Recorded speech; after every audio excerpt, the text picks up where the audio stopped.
online, or wherever you listen to radio.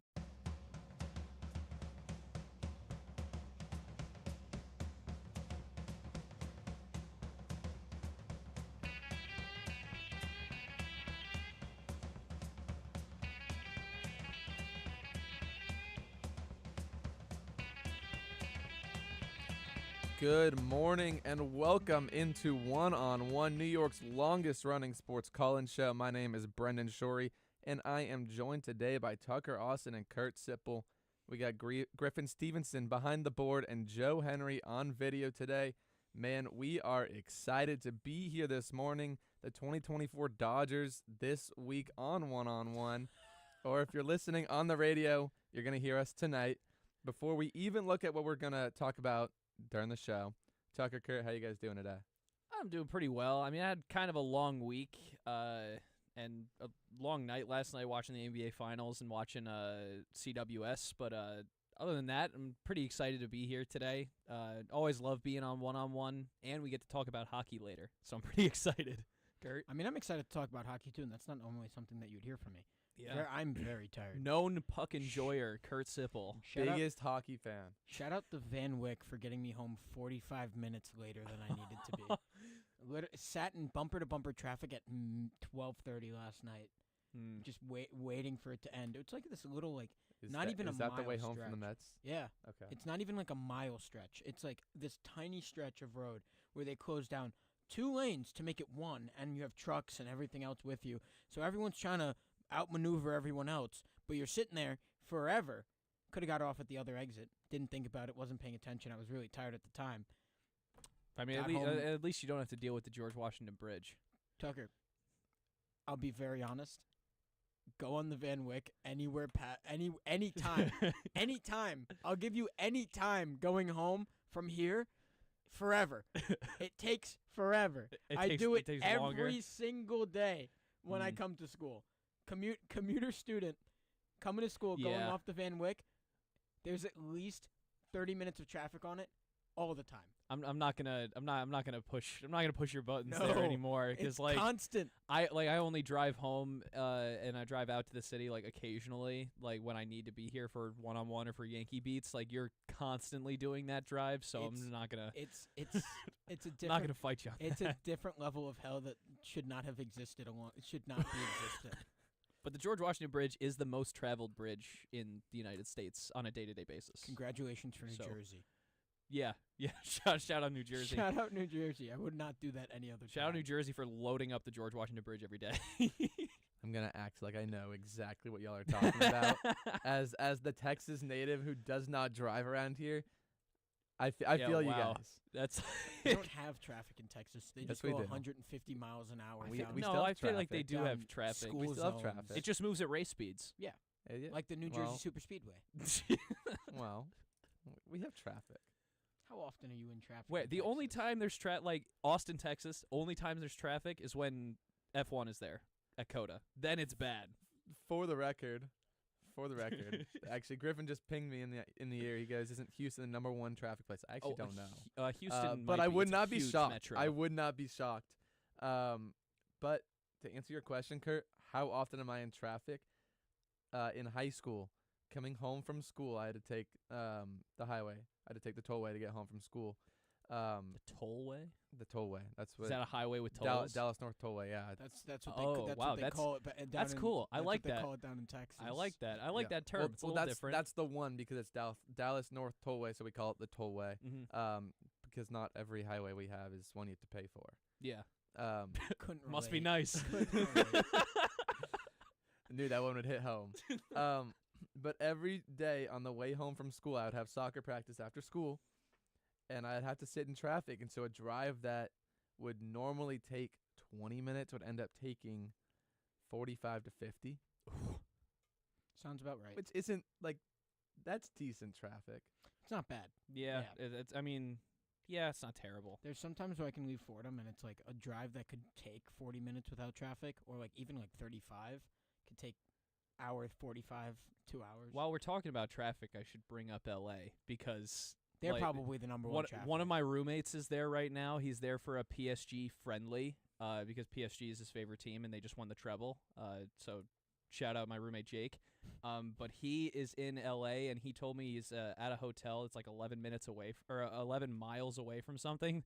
The Uber was 55 minutes to go 11 miles. That's insane. That's LA. Well, you remember it was when they had the Dodgers home game for the World Series. Oh, yeah. And then on the same night, it was it LeBron 40,000 or no, that was wasn't it- the He same breaks the night as scoring that. record. It was. yeah, I believe. it was. Yeah. It was LeBron for 40,000. He breaks the scoring record that night. But they were both in LA that night, and the traffic, from what I've heard and from what I saw on Instagram and everything, was probably the worst I've ever seen. Biblical words can use. Actually, what I'm reminded of is the World Series traffic. Do you remember when the series was in LA last year and they showed like the aerial shot of all the people lined up outside the parking lot trying to get in? I'd rather leave my right car before on the the first inning. highway and walk than have to sit in traffic like that. People were walking like 4 miles. Wait, that happened to me again happened to me again at Citi Field when I was going to the NLDS against the Phillies.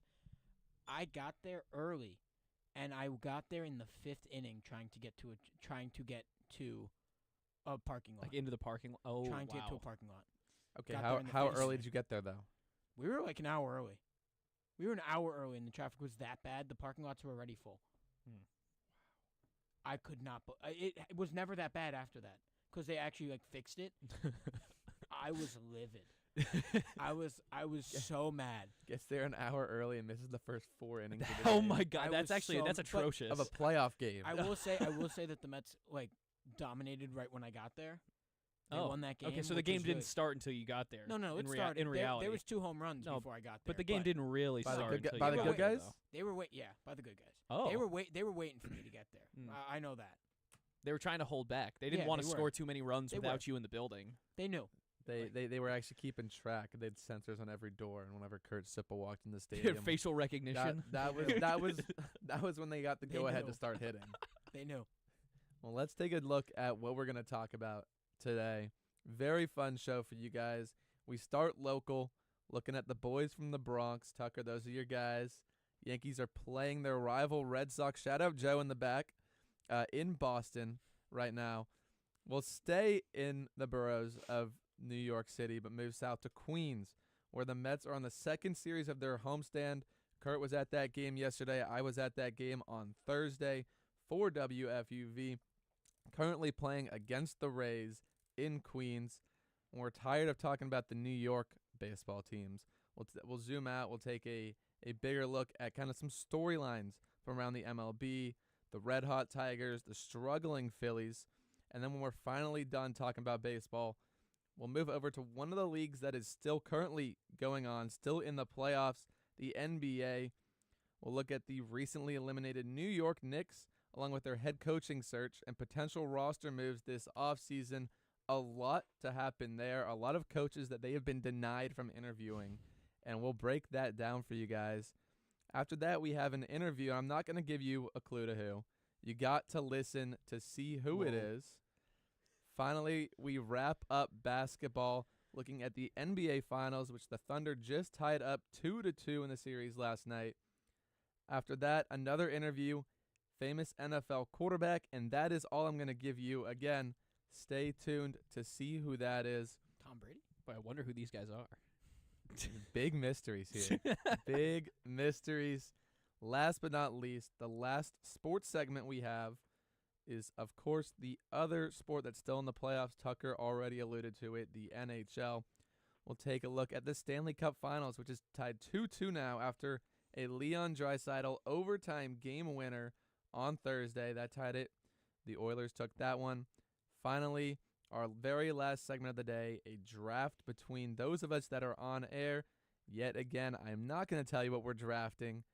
You got to listen. You got to see. You got to judge, see who wins. If you ever want to give your opinion, ask a question, or disagree with any of Tucker's horrible takes, please call Easy. in. Please call in. The number is 718-817-2750.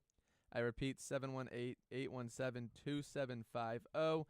That will be all for this segment. When we come back, it's time to talk about the Bronx Bombers. Stay tuned for that. I have good takes sometimes.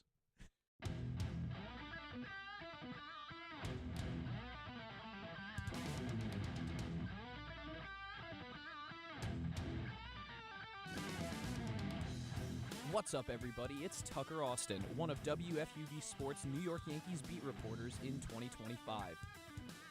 Aaron Judge and company are hungry to return to the Fall Classic to avenge their defeat last season.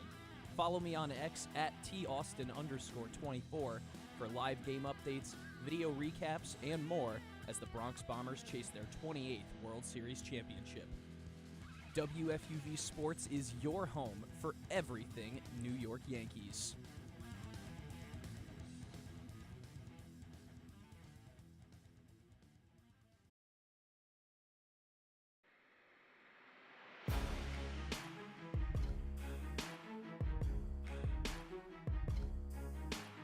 I'm Chaz McAdams. And I'm Ben Oppenheimer. And we are two of your hosts for On the Hill, the flagship podcast of Fordham Athletics. We'll be talking about everything from football at Moglia Stadium to hoops at the historic Rose Hill Gym. Discussing the ins and outs of all Ram athletes, teams, and big games. If you want to be part of the Ramily, then listen to On the Hill from WFUV Sports.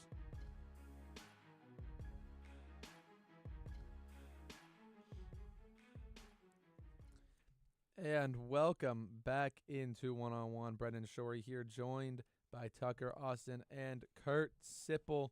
And it is time to talk about the boys in the pinstripes, the Bronx Bombers, the New York Yankees. They are currently in Boston.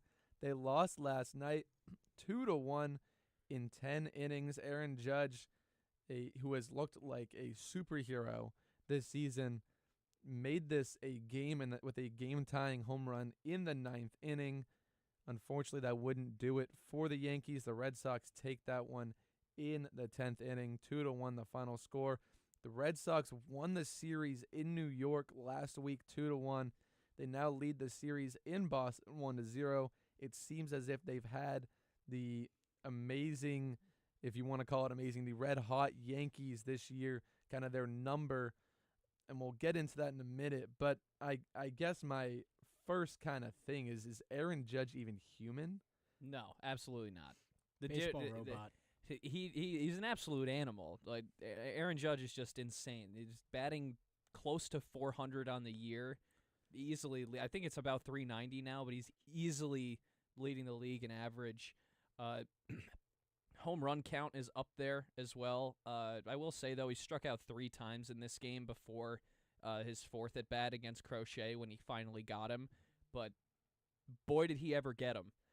It's been a long time since I saw a baseball clear the Green Monster that easily. Like a 440-foot bomb that you had people on top of the monster looking up. That's how high he hit it. It was an unbelievable moment. Especially because Crochet was having such a good game for the Red Sox. He was twirling it great last night. The Yankees kind of put together some amalgamation of a bullpen game. They threw Yarbrough first. Hey, that's not a bullpen. He's the starter. He's like a starter. Yarbrough's a starter. Ish. I remember watching him start a game a couple weeks ago against my Rangers. And go 6 innings. I was reporting on that game. Yes. But he's not like he wasn't a starter when he came here, and Neither was Clay Holmes when he was kind of an Mets. opener. It seems and like he's still getting used now. as an opener. I mean, he did a 4 2/3 innings. That's a start. I mean, like, yeah, that's not an open. An open is 1 2 outs into the 5th. Yeah. He's but like basically, like the Yankees have the ability to use Yarbrough as an opener if like he runs out of gas in the 2nd. But if he gets into a groove and they can get 4 innings out of him, they're going to get 4 innings out of him. And that's what they did last night. Loizaga looked good. Ian Hamilton looked pretty good. Glad he's sort of ramping up now again. And then Fernando Cruz also back, and he's looking pretty solid. He walked a couple guys. But then Tim Hill. Tim Hill honestly did pretty well. He just left a ball a little too high. He doesn't throw very fast, but he's got the lefty arm slot, and if he keeps his sinker low in the zone, he misses a lot of bats. But sinker ran up a little too high on former Yankee Carlos Narvaez. Pretty sure he came up through the system with the Yankees. And then, obviously, we moved him from AAA to the Yankees, I think, last year at one point. But now he's a Red Sox, and now he's a Yankee killer. Killing Yankees. What else is new? You know, like... But yeah, I think I think overall I'm not really worried about the rest of this series because it's Rodon today for the Yankees and it's Fried tomorrow. They're the Yankees' 2 most reliable starting pitchers, and the Yankees can use their bullpen tonight because they can bank on Max Fried going like at least 7 against the Red Sox on Sunday. You gotta hope that he can go at least 7. I'm not saying that he won't. I think it's safe enough, and he's such a good starting pitcher. It's a good bet. It's a good bet that you can bet on Fried going long, and you can use your relievers tonight. That's a really good bet. But then what happens if he doesn't? And you have to start pulling people out of the bullpen. Maybe you lose a second series of the Red Sox. Exactly what I was about to. That was exactly what I was about. But to how bring else up, do you even do you try to get Rodon? I guess you try to get Rodon to go as long as he can. This is exactly what I wanted to bring up, though, is that I feel like this Yankee pitching staff, not the starters per se, even though I think the starters have some questions, and I think you, Tucker, as a Yankee fan, can definitely say that. Well, top half, no. Bottom half of the rotation, yes. But that matters. The But rotation again, as a whole, yes. Yes. Yeah, but the Yankees Your are still bullpen- waiting on Luis Heel.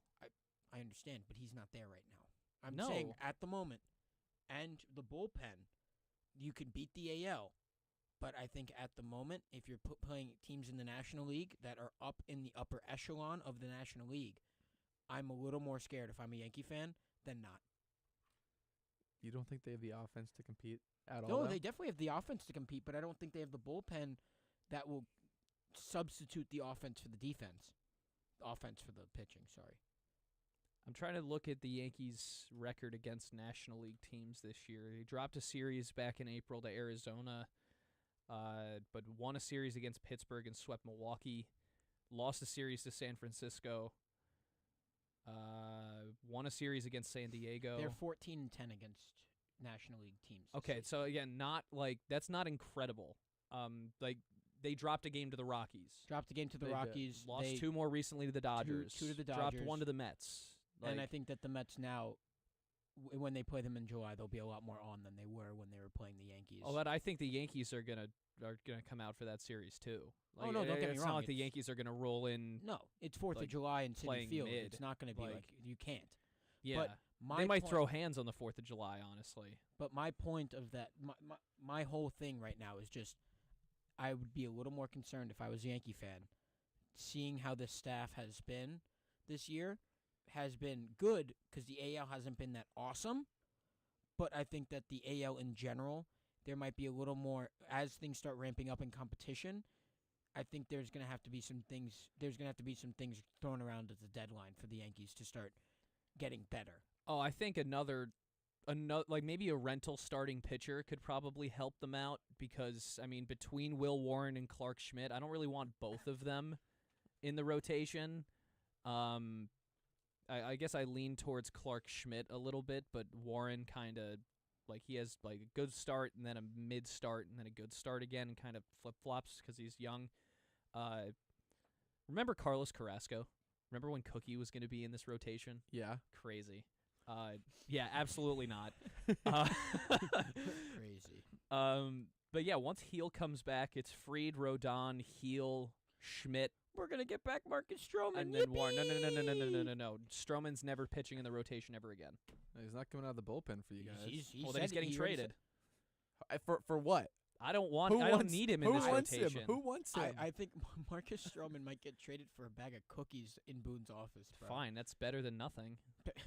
It's Better than what he gave us on the mound last year at the end He's of the going season. to give you that same thing when he starts for the Yankees this season. He's He not. starts- He's not. There's You no know what would be the possible way that he's funniest Well, thing? not Aaron starting. Saval requested a trade from Milwaukee, and they sent him to Chicago, to the White Sox. So maybe we'll send Stroman to the White Sox. You know what would be the funniest thing? Is if you guys trade Stroman and he comes back to kill you. No, that's That's a how Stroman move, Yankee though. killers It work. is. Like It is. he'll throw a complete game. He'll probably throw a perfect game against Throw the a Yankees for perfect the game. White Sox. Throw a perfect game for the Yankees at Yankee Stadium just to show Boone what he's Just to missing spite. out on. Yeah. Just to spite the Yankees. You should have started me this year. Oh man. I do want to hop Um, in here. Griffin pinged me. He Oh, yeah? got in my ear. Yeah. What does he want? Well, before the show, we all remember we were talking back in the back room, and Griffin was saying that he is so confident that the Yankees are going to be the AL team in the World Series. So confident that he would do something crazy if that didn't happen. And he said he wouldn't go as far as to bleach his hair. But he did say he'd eat the hottest pepper Known to man. known to man. Wow. Throw some Scotch bonnets in the on air. backyard.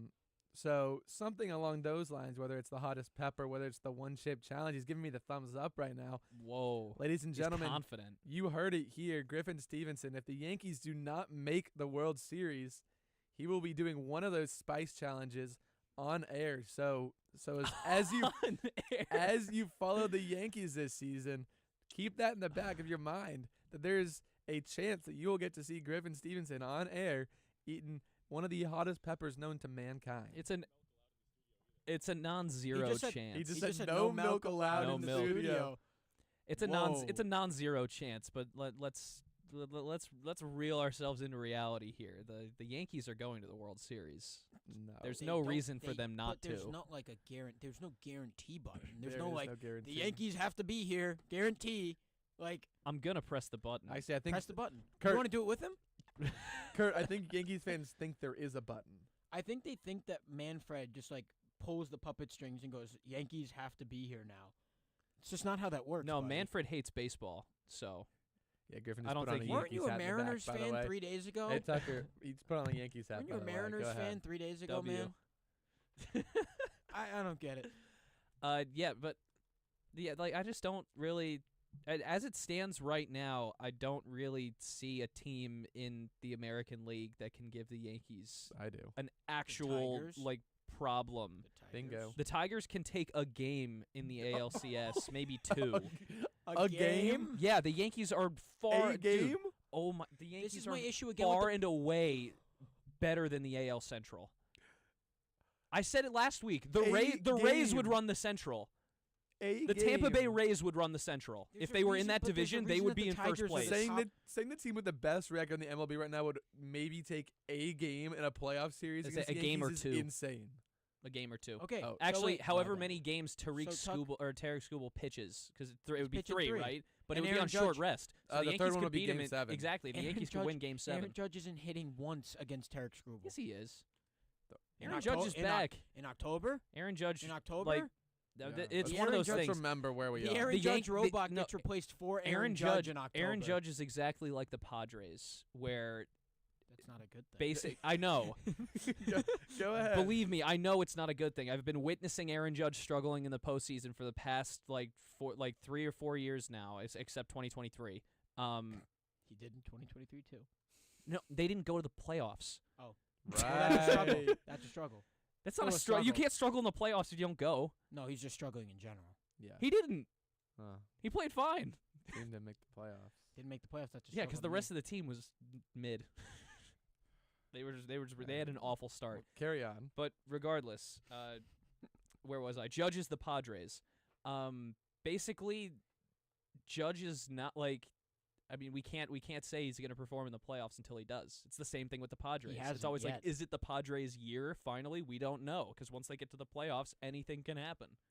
And it's the same thing with Judge. If he showed like last year, he struck out in his first at bat of the playoffs, and I was like, well, he's checked out Here we for the go rest again. of the postseason. And like, if he comes into the postseason this year and hits like a hard single, maybe a double, if he goes deep, Lights it's are a too bright. completely different story. Lights are too bright for him.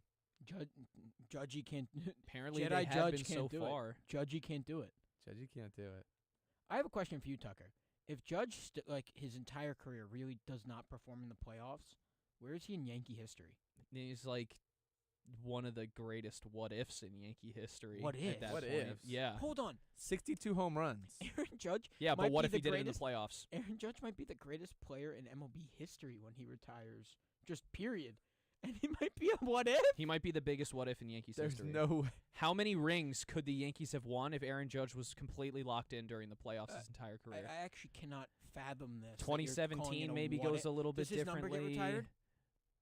Yeah. I mean, on The this, fact that it was hesitant. on the Yankees have so many number like retirements, and like No, when they but retire numbers, it's like legitimate legends. Like if Judge like Judge is gonna play the rest of his career in the Bronx, and like once that is done, he will be a Yankee legend. He I was just about needs to say- you just continue called- doing you that just for the said rest of his career. legitimate legend. So I was like, is he not a legitimate legend? No, I'm not saying it's going to guy who happen, has but been I'm not gonna sit here and act like it's not entirely possible that like in 6 years he falls off the face of the planet and becomes an albatross contract. In 6 years?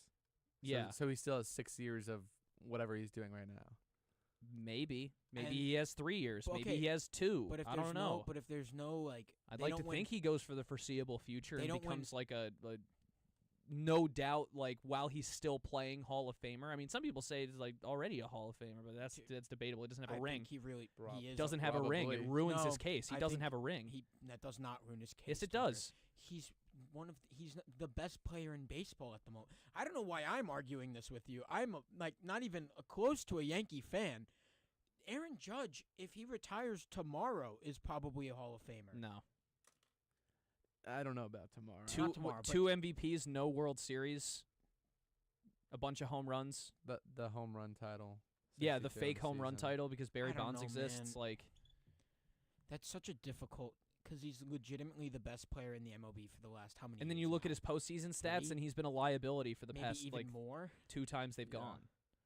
I understand he's been a liability, but He dropped the ball in the 5th inning in center it's field. replaying in my head, and I'm smiling about it. Like, Me too. I'm seeing it like a movie. if he screen. were to retire tomorrow, New Year's he would Eve. not have a decent case for the Hall of Fame, and he wouldn't necessarily have a decent case to get his number retired by the Yankees.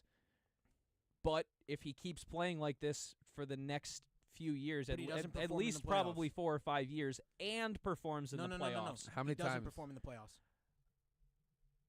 Depe- 5 years, he hits 398 for the next. Okay, 5 398 for the years, next 5 years, and he's got like 50 home runs. But he doesn't a year. perform in the playoffs. 55 home runs a year, 45. 45. Let's just keep tacking a few off every year.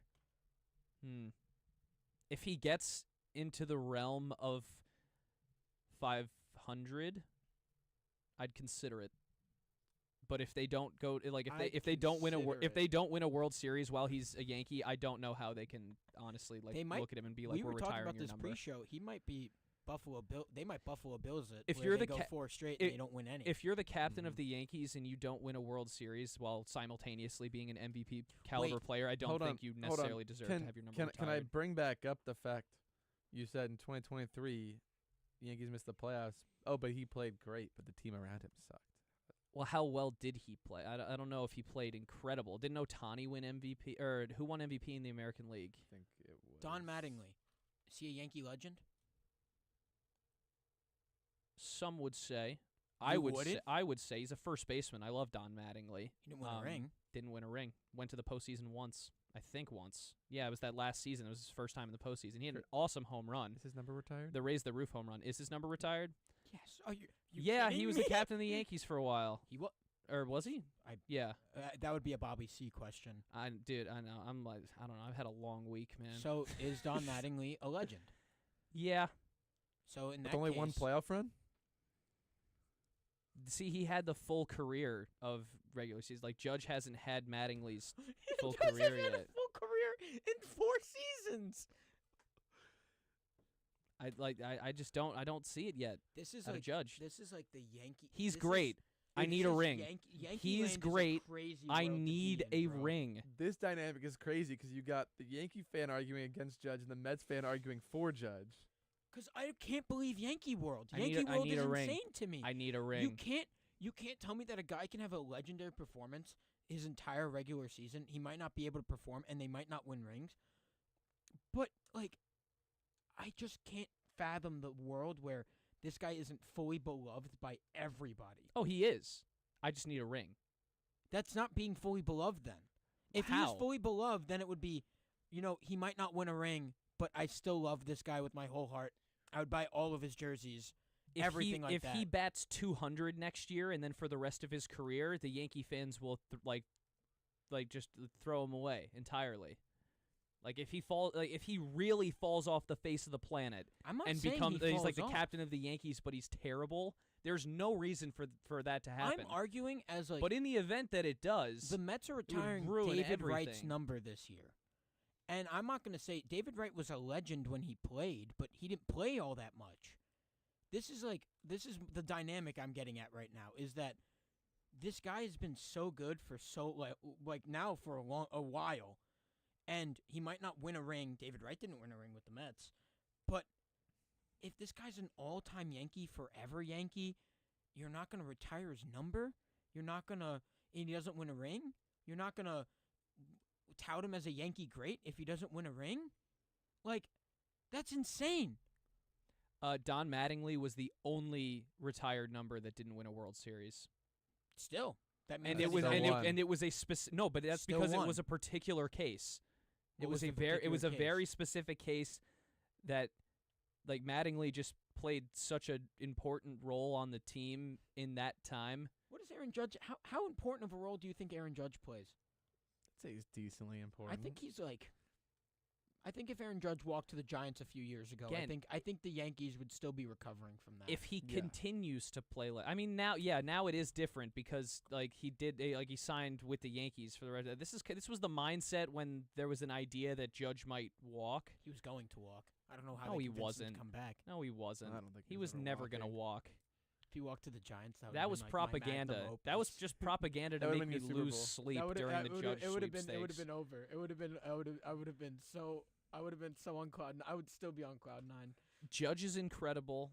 He has 2 MVPs. Yes, I've been agreeing with you that Judge we is are incredible. We are on the verge of him like fully solidifying his like future number retirement, future presence in oh my God, why am I blanking on the Monument name? Park? Monument Park. Wow. The cemetery. I'm gonna go like just watch 3 hours of Yankee highlights after this because this might Gonna be just- one of my worst you're just gonna performances keep on Yankee watching- lore ever. You're gonna just keep watching Yankee Magazine. I'm doing better on Yankee lore right now. I don't know. how that's It's been a possible. long week, dude. Either way, Tucker, I'm just Judge saying, is like man. we're on the verge this year probably For of me, Judge becoming me- that like completely untouchable Yankee legend, and it would help if they went back to the World Series and Me- won. I think it'd help if he batted almost 400 as well. Me Yeah, but if they defending win the World Series, it's gonna be like me defending Aaron Judge is a very rare case, and I cannot believe I'm doing it sitting across from you. Just gonna say that. That's insane. Take it, this is Yankee savor fans. it. That's going to That's be never gonna happen all again. for talking about the Yankees. When we come back, it's time to switch over to Kurt's team, the New York Mets. Stay tuned for that.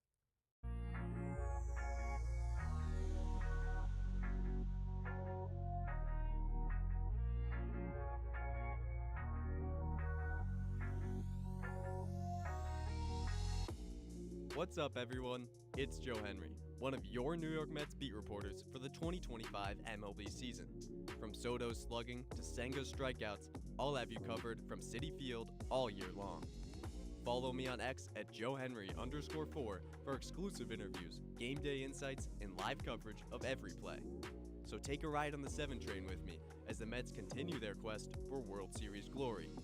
WFUV, your home for New York sports.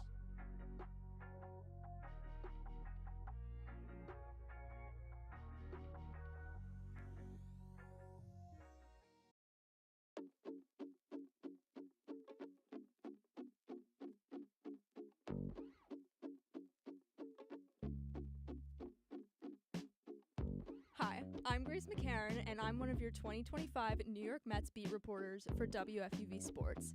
Follow along on X at Grace McCarran_ for live game updates, features, and other inside content live from Queens all season long. From Lindor's leadoff blasts to polar bear bombs by Pete Alonso, WFUV Sports has you covered every step of the way as the Mets make the charge towards October.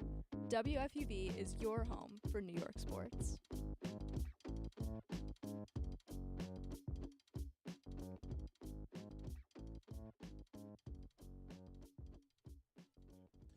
And welcome back into One on One. We are about to talk Mets. Before we do, if you have an opinion to share, if you have any questions, please call in. The number is 718-817-2750. I repeat, 718-817-2750. Now, Tucker, we talked about your Yankees. You went on your rant. Point something out real quick. Yeah, the Where's Aaron Judge. Aaron Judge bobblehead has now disappeared. Well, we've moved on from the Yankee segment to the Mets segment, You and kept But we Mets kept the Yogi- legend Kurt Yogi Berra Kurt on informed me of there. Mets legend Yogi Berra, so he gets to stay. I don't know. It's also Flag Day. He's wearing a U.S. Navy outfit. I don't know. Like feeling a little patriotic A little today. patriotic. Just a little bit though. Fair enough. Not fair feeling enough. great though because the Yankees lost. By the way, like I think that like I was talking to you guys between the segments. I'm pretty sure that's like the entire reason that I just went on that complete rant. It was just because the Yankees lost last night. He's and I'm trying to a make little up. annoyed He's about it. trying to make up coping. for it. He's coping in Yankee I'm land. not trying to. I'm He's not. coping I'm in not. All right. He's I'm trying not to do making what up he did for last it. year, last week with Easy or now. 2 weeks ago. Easy now. With Colorado, where he said he couldn't show his face in Colorado after he talked crap about Well, Colorado. that's what you said. And now he's doing it again in Yankee land. He's trying to make sure he can go back to the press box. Look at him. He's doing it again. He's backtracking. You're unbelievable, Kurt. The propaganda is absolutely insane. It's not First of all, I do love Denver. It is a really nice city. you're trying to go back to Colorado.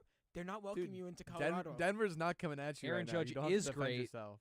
But I need a World Series out of him. I need a World Series out of him bad. They might not let you back in the press box anymore. They already Just- don't let us ask questions They at the might press not let conference. you. They so might what, not what are let we you. doing? They might not let you. They may, Tucker. They may not let you into Yankee Stadium anymore.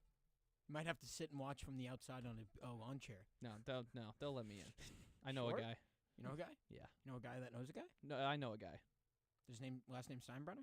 No, but he works section 111, and he lets me do my videos down there sometimes. You know, that's almost as good. It's about Yeah. about the same. Let me in a window. Yeah. All right, enough Yankee talk. Yep. time to First in talk the about that. National League, New York Mets. Yeah, not the best team in baseball anymore, though. And you We'll dropped go right one to up the there. You dropped one to the Rays yesterday. I understand that it's not the best game. I don't fault the Mets for that. The Mets, it's not completely the Mets' fault for that game. It's more of, I hate to blame one guy, but it's Paul Blackburn's fault. It is Paul Blackburn's fault. Paul Blackburn yesterday gives up three singles in a row. I think it was 2 singles, a walk, and then another single to basically clear the bases after the Mets go on a massive run in the 4th and the 5th inning to score a bunch of runs. Citi Field is electric. Have you been? You've been to Citi Field because you report on I Citi do Field. report on Citi When Field. they talk about when the guy comes on the jumbotron, it's like I want everyone to get out of their chairs and I want them to scream out of a window, "Let's go Mets!" That's the loudest "Let's go Mets" chant I've heard all season. When the Mets were going on that huge run, Soto gets walked with bases loaded in the 5th inning, just to show you how scary he's been. He singles in 3rd inning as well. 4th inning. Let me make sure. Hold on. I need to make sure. We're going back to the game recap right now. Yeah, I am. I have to just make sure when the Mets scored. it Soto was the has 4th been a lot hotter recently. It was the 4th and the 5th inning. Soto hits a single in the 4th inning, and then he gets walked with the bases loaded in the 5th inning. That's like he's been hitting like 354 in the last 15 games or something like that. He's raised his average. Oh, from so the 230s wait, like so the walked in a 250s. run Yeah. Yeah. He walked in a run to yesterday. avoid To to pitching avoid to more Soto. damage. Yes. And then the Mets dropped that entire game Just so they In can the pitch to 6th Pete. in the 6th inning. Yeah. Pete wasn't that great last night. He was still pretty good, but he was not as good as Pete should have been in I that mean, situation. he can't go crazy every night. He can't. Like, he's playing incredibly Just well. like Aaron Judge in October. Can't go crazy in October all the time either. But Or ever. I don't like. It's like so. What am I know this is the Mets segment, but what am I supposed to do here? Like, Just sit back and listen. sit back and listen. no, like so he's not great in the postseason. How are we saying we're going to retire his number? He can't do anything in the playoffs, as far as we know. Why are we talking about putting him in Monument Park? He can't bring us to a World Series. Don Mattingly at least took the Yankees to the postseason Didn't he last bring year and you there almost put last them on a run. season? He Did he- did, but win. So last night, also the Rays put up 6 runs in the 6th inning. That's all Paul Blackburn. Max Kranick gets the loss last night after Clay Holmes only pitches 75 on the start. Clay Holmes was good, not great. I will say that he looked... Heard that one before. No. I'm going to be honest with you. I've seen Clay Holmes starts, and they've been... I think he's a pretty legitimate starting pitcher right now. I've seen him relieve, and he's awful. You've seen him close, and he was awful. When he was a relief pitcher for the Yankees, he was Actually, good. yeah, when he was like the 8th inning guy, maybe some 7th inning appearances. He was not a pretty good, closer. but 9th inning was just not Not- his. Not his he was a cup of great tea. relief player. And I think that what he's doing right now with the Mets, he pitched 5 innings. He gave up 3 hits, 1 earned run, 2 walks, and 3 strikebacks. Oh, that's not That's a even. good That's outing. not that bad. It's a not good bad. outing. He gave up it's a home run. It's not a high strikeout. He gave a outing, home run. But 1 run is 1 run. Yeah, because he gave up that home run. Yeah. To Diaz. But I think personally, I'm really I'm in a good place with Clay Holmes as a starter for the Mets. Yes. I think that he has to start developing himself a little bit more. So he said it in the post-game press conference yesterday. He has to start where he can now start throwing more of a normal pitch count. He said normal pitch count. He like basically used air quotes in the way that he said it. Paul Blackburn, man, like I know that it's not his normal routine. He said it yesterday in the postgame as well. It's not his normal routine being in the bullpen. He's not used to it. But even when he's a starter, he just doesn't do it. Well, you know what's funny, actually? After the game on Thursday at the press conference with Mendoza, that was the game when Senga got hurt. I was there. Sad. And we'll get into that in a minute. Hurt but again. Yeah. Well, no, The it dude wasn't his. can't- It's not his fault. It is not his fault. I know, but like, even if it's Actually- not his fault, what do actually, you do as the disagree. Mets? He's now injured again. It's not. It's a low according grade sprain. so Is the clock ticking according on to Senga s- being a Met? no. definitely not.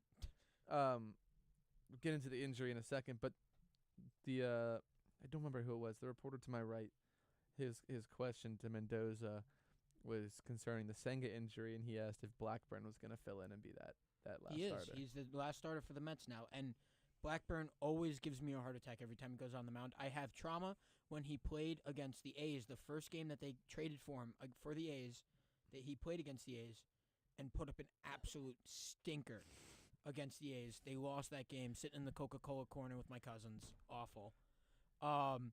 But in general, I just think that he needs – I don't know what it is with Paul Blackburn because he was pretty okay with the A's, and he's okay with the Mets sometimes, but he just like when he's Inconsistent. off, oh man, he's off. I can only credit him with the loss last night. Granted, getting the loss is so Paul Blackburn, unfortunate. Blackburn didn't even pitch a full inning. Even when you look at the box score, Blackburn a third of an inning, 4 hits, 4 runs, all earned, and he threw 14 pitches. And Granted Yes. comes in and gets the I L. watched. He gave up 2 runs. I see him coming out, and I'm like, when did Paul Blackburn go into the bullpen? and then I'm like, oh no, Paul Blackburn's coming on the mound. I just don't want to hate on him too much, but there has to be something that's got to give for him. It's either that he's going to have to start having better performances. What's or- the other option? Bye-bye. He has to go. Oh boy. You can't be a starting pitcher. At least he wants to be a starting pitcher on the Mets for this season. You can't be a potential starting pitcher, and the Mets can't trust you to go for more than an inning. Especially with Montes and Minaya on their way back. Manaya's on his way back. Saw him yesterday. I was listening, overhearing some conversations. He had the starts with the Cyclones. He should be coming back sooner than later. And that's the Mets' ace right now is Sean Manaea. So if you're realistically thinking about it, You don't even need him to be that this season. you don't. That's the good thing about the Mets bullpen. 1, 2, the starting rotation that has been so good. So if I'm Paul Blackburn, I'm thinking, am I start next week? Because he's getting a start next week, definitely. You got to go 6. You have to at least go. You have to at least go 6, and you have to at least put up a good outing. You cannot put up a bad outing because I don't think that he'll be on the roster past that. I think that the Mets will. I think they'll be very quick with it because I think that that's something that they have been doing recently. Is that when people aren't that good, they have been swapping people in and out faster. Because again, they have a very strong farm system right now that has some pitchers in waiting that are willing to come to the major leagues to try things out right now. Well, not just that, it's just they have a plethora of starting pitching options right They now. do. And Even with I Senga. don't know if the Mets are out. in like a let's bring the youth up and They let don't them need to try at all. stuff out. But No, I'm saying if they I'm not really- even saying they need to. Like they're not in a position to No. because they have the best record in baseball. You don't want to risk that for a month and be like, oh, let's just see what happens. Like no, I you want to agree with be on top of things and Mhm. maintain I'm your saying lead through the rest of even the if- season. I'm saying even if I'm not trying to say Paul Blackburn's expendable, but You don't. We'll leave that one. Oh wow. We'll leave it silent for that. yeah, but I think that at this point he might be one of the guys that if the Mets need trading pieces for better starting pitching, another starting pitcher or another like some more bullpen guys or another bat, wouldn't be mad about another bat. Blackburn and Vientos. Talk about the resurgence of Jeff McNeil. Talk about the resurgence of Sterling Marte going 3 for 4 last night. That's actually that is pretty huge. Yeah, I don't remember Sterling the last Marte time he hadn't was done like anything that. in a Sterling while. Marte's hot. He's in that DH position. Sterling Marte is very good. I think that I really like Taylor starting in the outfield over him. Taylor's insane out there. He is. Like defensively. Last night, he had an insane catch. It was in the 4th inning where if he didn't catch it, it was definitely extra base hits, at least 2 runs scoring, runs all the way back to the wall, catches it over the fence. Insane play for him. And on Thursday, the Senga left after 5 2/3 to record the last out in the inning. Taylor had a diving catch on the warning track. I remember that too. Incredible. Yeah. He needs to start there. I think Sterling Marte is in a good position at DH. Again, there's just now the issue is there's too many people. Now the Mets have. That's a good problem to have. Is it daring to say that they have too much talent? Is talent the right word? Not talent. Is it? What is the word? I don't know. I'm trying to figure that out. You know what I mean? You know what I'm talking about, though. They have a lot of guys that could fit in at their these roles spots. well. Yeah. And you have a lot of guys on their way back. You have Winker coming back too very soon, and he's probably getting back that starting third base role. And Mauricio's probably Over going back to Beatty? triple. I think he either gets DH, or And he then what gets happens to third Marte? base. Another issue there. Winker's on the bench for me. Yeah, so You think he starts off the bench? I think the Mets are putting him in starting lineup. I can't justify putting him over so Beatty right they now. do have too many people. Then That's I my think point. I think it's pretty easy You to have see that there's Vientos. there's a You personnel issue. You have Mauricio. Although Vientos, I've been You have on Marte. this for a while. You can slide him out for anybody, and it'd probably be an upgrade. Vientos? Yeah, He has to go back to AAA. Yeah. I send feel him really back bad to CSU. say that. I'm not but really he sure has to go why, back to like, AAA. it baffles me that he had the kind of run that he did last year, He's where good. he was. You could not move him out of the Mets lineup last season. But the issue is that the Mets last year was the big youth movement that they had. You had Alvarez, you had Beatty, and Beatty was the worst out of all three of them last year, arguably. And now he's had that resurgence. say so. Well, that you could say that because Alvarez had an insane postseason. Yeah. And so did oh my God, why am I now Vientos. blanking on Yeah, Vientos' Vientos. name? And so did It's tough. Mark It's early. and It's so early did Mark over here. Vientos. So, like, now it is a personnel issue. Mauricio is going back. Yes. There's no way that he Hands, doesn't. like easily. He goes back, but there's one guy that's going to join him, and it's Vientos. And then Marte probably comes off the bench. Maybe he gets the DH. Maybe him and Winker get the DH spot, swapping in and out. I don't know. These are difficult. This is an issue that the Mets have never had. In my Too many players that can play. in my adult life, I have never watched. In my life, I don't think I've seen the Mets team that has been good enough where they have too many guys that can all play the position very well. That's a Vientos great is thing. 25. Yeah. I just did not know he was that young. He is that But young. Yeah. wow. That Mets whole youth movement is that young. Everyone's that young. So yeah, it's totally possible to send him back to AAA. You wouldn't be damaging his No. development in any way, I don't think. I think the issue Maybe his with mindset a little bit because he spent a full year last year at the major league level and now he's back at AAA. But I mean, the Mets just have like you said, the Mets have so many options now, especially bringing back Winker. It's like and that's pretty why, obvious that they want him in the starting lineup. and that's why I think Paul Blackburn and Vientos in a trade package for somebody. Another batter, another pitcher. Wow. Another wow. Not going to talk about that. No, we're not. Another batter, another pitcher. You see, I don't mind having another bat in the starting lineup. I also think that another pitcher, another relief. I would like more relief. I think getting another really high class relief pitcher, really bolstering the bullpen for the playoffs. I think that's probably. I don't know if you make moves to this lineup. I think that it's pretty when it went cold, it went cold, but they're on a hot streak again. Mets are the only team with 4 players that have over 12 home runs in the major leagues at the moment. I mean, who do you replace in this lineup for who in the major leagues? I don't think I replace. Maybe the DH spot. Winker's been pretty reliable at DH. There's a reason they brought him back. Yeah. You look at the lineup as a whole, and that There's not many holes. no, Francisco Lindor leadoff, most leadoff home runs in the entire MLB. he's not getting. He's irreplaceable. Brandon Nimmo has been pretty irreplaceable, even though last night he put up a golden sombrero, I'm pretty sure. Hey, but he had 2 homers the other night. Yeah, so I'm not going to fault Yeah. him for it. Like, Juan Soto, happens. People strike out. who has been awesome for the Mets in the last 15 games. Pete Alonso might be the NL MVP. Very possible. Jeff McNeil has also had a resurgence of last year. I don't think he's ever really slowed down since last year. Throwback to the batting title he won. Yeah, Whoa. really, really long throwback ago. But I don't think he's ever really slowed down since that. I don't think he's ever really slowed down since last playoffs. He's been as good as he was, I think, and now a little better. Sterling Marte, maybe he's the guy that you think about. Maybe he has to go. Not go, but maybe he's the guy that's could be replaceable. replaced. I Taylor? don't know. He doesn't have as many at-bats, but, I mean, I don't know. Some people don't Who? like looking at Starling Marte. A lot of people don't like looking at batting averages, but I still look at batting I averages. think and he's he's still hitting, batting like, average.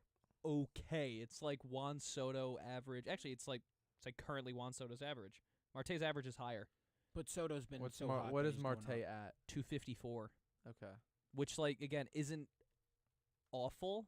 It's not great, but I mean, I think it's especially not for Starling Marte I think it's what you're expecting out of Sterling Marte at the moment. at this point. At this point in his career, I age think- 36 season, 254, I'll take that. I think at the end of the season, Sterling Marte might retire. Not retire, but I don't think the Mets will. Bring I don't him think, back? I don't think the Mets are bringing back Sterling Marte. No.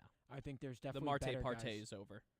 Man, what a call, Marte Parte. I like love that one. Call. I like that It's a one. Marte Parte. Mm. Taylor, irreplaceable in the field. He's irreplaceable in the field, like we said before. Acuna, he's the fastest runner in the entire Mets lineup.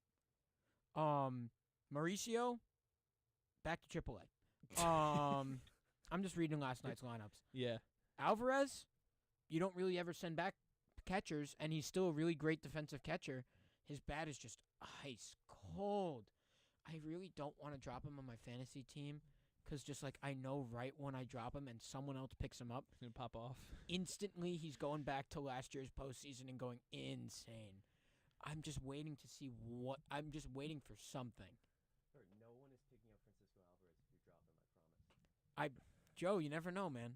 Joe, you've been really He's so wanting me confident. to. You've been really wanting me to drop Francisco Alvarez. Are you after Francisco Alvarez? That's what He it's. might be. He I just think he's nodded after- yes. oh, did he he just nod? nodded yes. He's after Francisco He Alvarez. just nodded yes. He's Look at after Francisco Alvarez. He wants Alvarez. He wants dead, Alvarez. bro. Send me some trades, Joe. We can talk. But I knew I knew Joe wants Francisco Alvarez because he's been very adamant about me dropping Francisco Alvarez. I might drop Jonathan India instead, Joe. You could pick him up. Oh. Or Gilbert Ruiz. You can have him too. But overall, I just don't know what's gonna happen when the Mets get fully healthy. That's never an issue I've had to worry It's- about. It's interesting to see. It's interesting to think about pitching coming back, bats coming back as well. But that's going to do it for us here talking about the Mets. We have talked about both of you guys' teams now. It's time to zoom out and look at the MLB as a whole. Some storylines there. Stay tuned for that right after this break.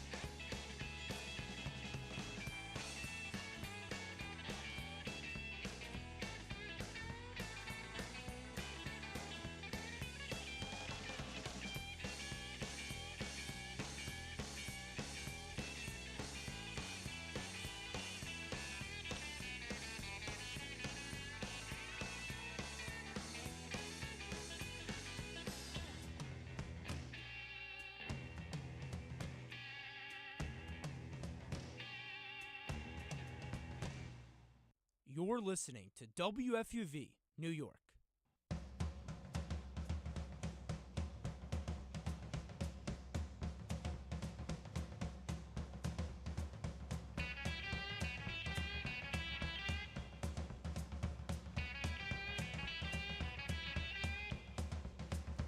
And welcome back into One on One. Brendan Shorey here with Tucker Austin and Kurt Sippel.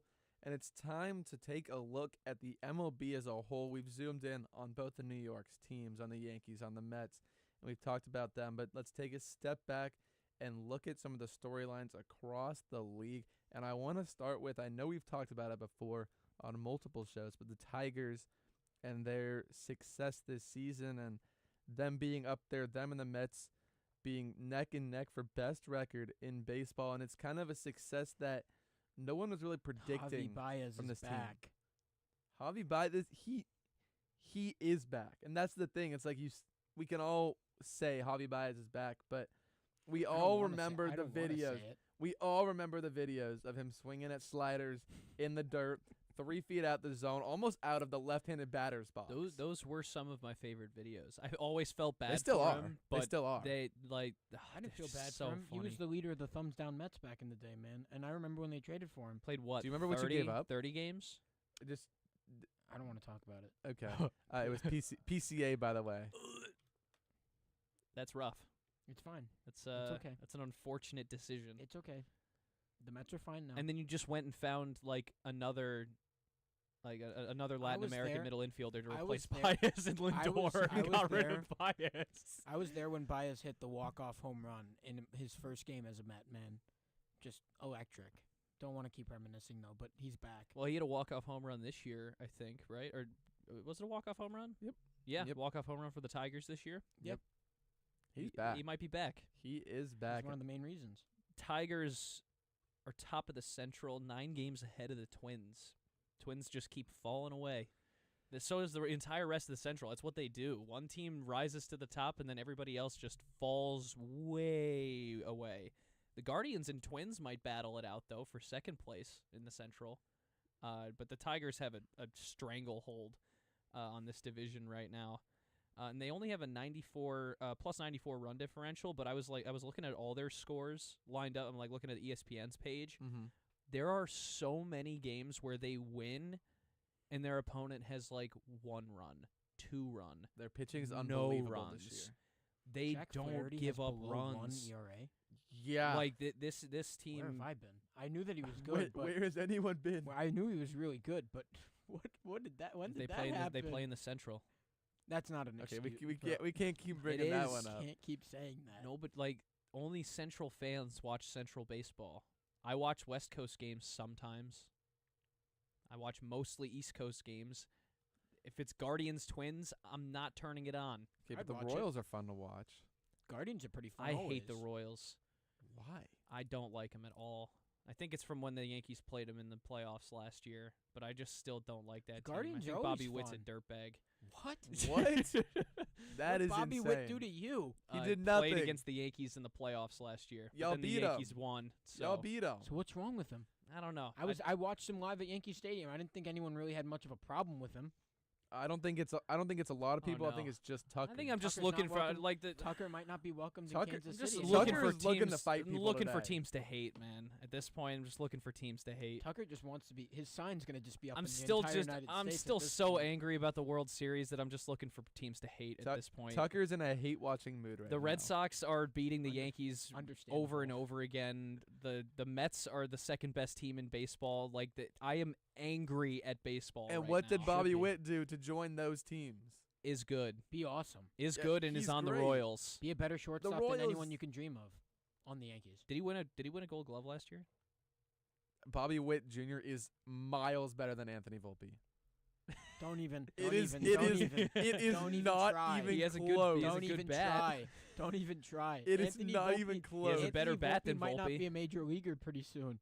What are you talking about? He's only a major leaguer because the Yankee fans need someone to say, "Look, he's from New York." Actually, no, he's from New Jersey. Jeter. He went to Del Barton. Good for him. Good for Anthony Volpe. But yeah, the Tigers are awesome. I out of them, I want to see what they do against the Mets. They play them way further down the line in Detroit. I think in September. Mm-hmm. I don't know if both teams will be in the exact same place that they are right now, but I think that Detroit is going to probably be hot the entire way through. Screwball is just I don't know how he's as good as he is The at best- pitching. Best pitcher in the league. Paul Skeens? Skubal. Skeens Really? throws 101 as a righty. Skubal throws 99 as a lefty. I think I'm taking gas from the left side. And their pitching rotation Uh, is nothing to sneeze at. Not even to mention the 103 he threw for the last pitch of his complete game shutout. Yes. So Oh, he yeah. can gas it up when he I needs forgot to. that. Yeah. 103 out of a lefty. I don't like Chapman. That's with it. a great pitch mix. Chapman, and that's it. I was about to say I don't know if I've heard of another lefty pitcher who throws 103, and then Chapman popped into my head immediately. And Chapman walks every other batter he faces. Not when he plays the Yankees. Skubal walks a batter every other start. Wait, let me pull Chapman's appearance against the Yankees last night. I think I saw it, and I could be marginally off, but Skubal this year was, when he hit 100 strikeouts, had one of the least amount of walks in MLB history. I want to say it was 7. Wait, hold on. I got you. I'll have his walk record. Okay, he's played in 14 He's appeared in 14 games this season. Mm-hmm. Over under on how many walks he's given up? Set the line. I have a guess at exactly how many. Okay, what is it? I was gonna say 11. Over under 11. Oh wait, that's actually really high. I'm gonna go with 9. 14. I'm gonna go with 9. 9 walks in 14 Over under. starts. Over under. Yes. Over. 9 exactly. Oh, He's had 9 walks. Wow, in 14 starts. that's really crazy. How many Ks? Let's see. Over He's 100. been racking them up, right? Yeah. All right, are we guessing this one too? Let me find it. Hold on. I don't think the this one's gonna be MLB harder to guess. The I MLB think, website 'cause- is not always the best when you're trying to find stats. By the way, Chapman recorded 2 innings of scoreless baseball, no hits, no walks against the Yankees last night in the ninth Okay. inning in relief of Crochet. I experienced Chapman 2 years ago on the Rangers and saw him walk every other batter he faced. Okay. That was Yankees Chapman. So this one's a little more ridiculous. 160 Over under that. Huh? Over under 160? strikeouts. In the 2025 season. So he's striking out like a little more than 10 people per Just start. over under. What do you think? He said it's crazy. I know. Well, might be Under 160. Yeah, 111. Okay. Okay. Yeah. And this Okay. is he had 100 You had me freaking out 164 there and for a 20 second, Kurt. They were gonna be like, he struck out 180 batters in He's- 14 but- starts. But What are you listen talking but about? listen how crazy this is. 2021 he struck out 164. 2022 struck out 117. 2023 102. 2024 228. Oh, so he's on a crazy pace. He's on a collision course to just break his record. Wait, so 111 in like early June Yes. or halfway through June? Yes. That's crazy. I'm going to do some basic math here. 111 Belly student strikeouts. doing basic math on air. Yep. 111 strikeouts in 14 games. It's about 8 a game, just under 8 a game. Yeah. So 9 walks insane. in 14 games. So insane. He's walking just over half a batter a game. Like 0.6 batters. Yeah, I he don't doesn't know how he doesn't you, walk I people. don't know how you do that. Doesn't I don't walk know how people. you're that good. How does one get that good? The control is insane. But how does one get that good? Him and Skeens? I don't know. How do you figure that out? What potion are they dipping them in when they're babies to figure that out? Like, I don't get it. And that's another point to cross now is, are we going to have 2 pitcher MVPs in both leagues this year? Whoa. With judges' stats? No. You don't think so? Yeah. Screwball No, Skubal's the Cy Young. Screwball's as Scrubble- valuable. yeah, Screwball, easy Cy Young, but I think Judge I don't Again, think if he's as he keeps valuable. up- you think Judgy if he keeps it up? if he keeps up the pace, yeah, there's no reason to believe he wouldn't But be the MVP again. Screwball, man, I think he can put up a pretty If he convincing goes quiet, case. if he goes quiet for a He's- month, He's my Cy Young. could be an issue. If he gets that, sure. if he does this all year, and it puts on a collision course where he can strike out 300 batters. This Judge year. last year benefited from having a slow start and then being able to pick up after the month of April, both kind of of into these- May. But then for the rest of the season, he was locked in. So there was no reason for like When a MVP pitcher- voters to be like, oh, like what, like Aaron Judge doesn't really deserve it because by that time they had completely forgotten about the slow start. Mhm. If that happens late in the season, or if that happens even in like August, if there's like a month where he goes quiet that's in the middle of the season, he's just going to fall right down the list of Mhm. MVP candidates just But when because like a there he pitcher goes. wins It's MVP, recency it's bias. like it's super deserved because the Cy Young is the pitching MVP trophy. yeah. But like Screwball's like probably the main reason why the Tigers are winning as many games as I mean, he they can only are. pitch can only once pitch one every every 5 5 days. games. He can, but the team every has to time win every the time other he 5 days. Every time he pitches, they they're win, winning. but they still have to win the other 5 days. That's why And they are. that's the reason why pitchers rarely ever win MVP is because I know. like they don't have to be have as as much of an impact on They the have team. to be as legendary. But Scribbles having that impact. I feel like you can argue momentum is another thing that Scribble in his starts after his momentum that he gives the team after Scribble a is start more is inning. bigger. Wait. Okay, yeah, he's under 2. What did you say about Jack Flaherty's ERA? It was under 1. It's 3.41. Where? I saw under 1. Maybe I was wrong. So you My look bad. did you see his whip? Might have Maybe. been. Tarek Skubal's whip is under 1. Might have been wrong. 0.8. I might have been getting false 0.8? news. 0.8 whip for Skubal. Hold on, wait. Hold on. Sounds Oh, unreal for a starter. last three appearances. Sorry, the MLB website is throwing me off. Okay. Point Hey, that's he's still pretty cool, though. 0.5 in the last 3 appearances. Jack Flaherty. That's Jack nuts. Flaherty was a great This pickup is last what year. I was seeing, and I was too quick Yeah. to figure it out. Jack Flaherty was a great pickup for them last year I when think they that- did scoop him. I will say it's unfortunate too. Jackson Jobe now getting Tommy John. Yeah, Yeah, hate to I see think it. fully. I think that the one team, if I'm the Yankees, I think the Tigers are the team. I know you could tell me that the Yankees are sure, like historically dominate the Central Division, whatever. But you can tell me that. But I think that if they're going to stay, how much they're staying on this collision course, and how much momentum they'll gain, while the Yankees are still dropping games to the Red Sox and the Rockies, I think that I would be a little more afraid. I don't doubt that the Tigers are probably going to be the challenger in the American League for the Yankees. And then you and unless the Guardians kind of turn things around, because you can't forget they were in the ALCS last year and they beat the Tigers to get there. And then when the Tigers if they meet again in the ALDS, Tigers were inexperienced. They Now were, they're so they experienced. have a little bit more experience under their belt. But that the Guardians are just as seasoned, if not more, And because now when they've you- been They also- multiple times. They also didn't have this Javi Baez. The Guardian. yeah. The They issue with the did not have Guardians, this though, Javi Baez. the issue with the Guardians is that J-Ram is kind of their entire offense, He is. and if he stops, they're always if he good, stops though. swinging it well, it kind of They're goes always- away yeah. entirely. They're always good though. The Guardians are always good. They They're always- always they- solid. They find a way. I don't know about. I think that means that you're always good if you're always solid. I think Mm. if you make the playoffs consistently, you're always good, especially in baseball. Yeah. But if you can never make a push, actually, that's not true. They did last year. They did. So I think that they're always good. I think the Guardians are always good, and I think when Yeah, Gu- always when good, not the Tigers when the Tigers win against the Yankees in the ALCS, and you and Griffin have to get on the show and eat a hot pepper with no milk. I did not agree to this. He never. I doesn't don't know matter. where you're throwing. now he's Tucker in. now he's in. Now he's in. Whoa. You No, earned it the- by association. Let He it be did earn it known. by I did not association. agree to this. He earned it by Association. association. With locked in the studio without milk. As transitive property. Yeah, that's just how these things work. Yankee fan to Yankee fan. Oh man, That's exactly how it works. I can't wait to see you doing that, Tucker. I can't either. And Griffin. it's just not. It's not going to happen because the Yankees are going to the World Griffin's, Series. Griffin's so excited about it Griffin's already. excited. It's going to be 'cause he- really, really nice when the Yankees go to the World Series and Griffin doesn't have to worry about that anymore. Astros still lead the West. This is a weird one for me. I don't know.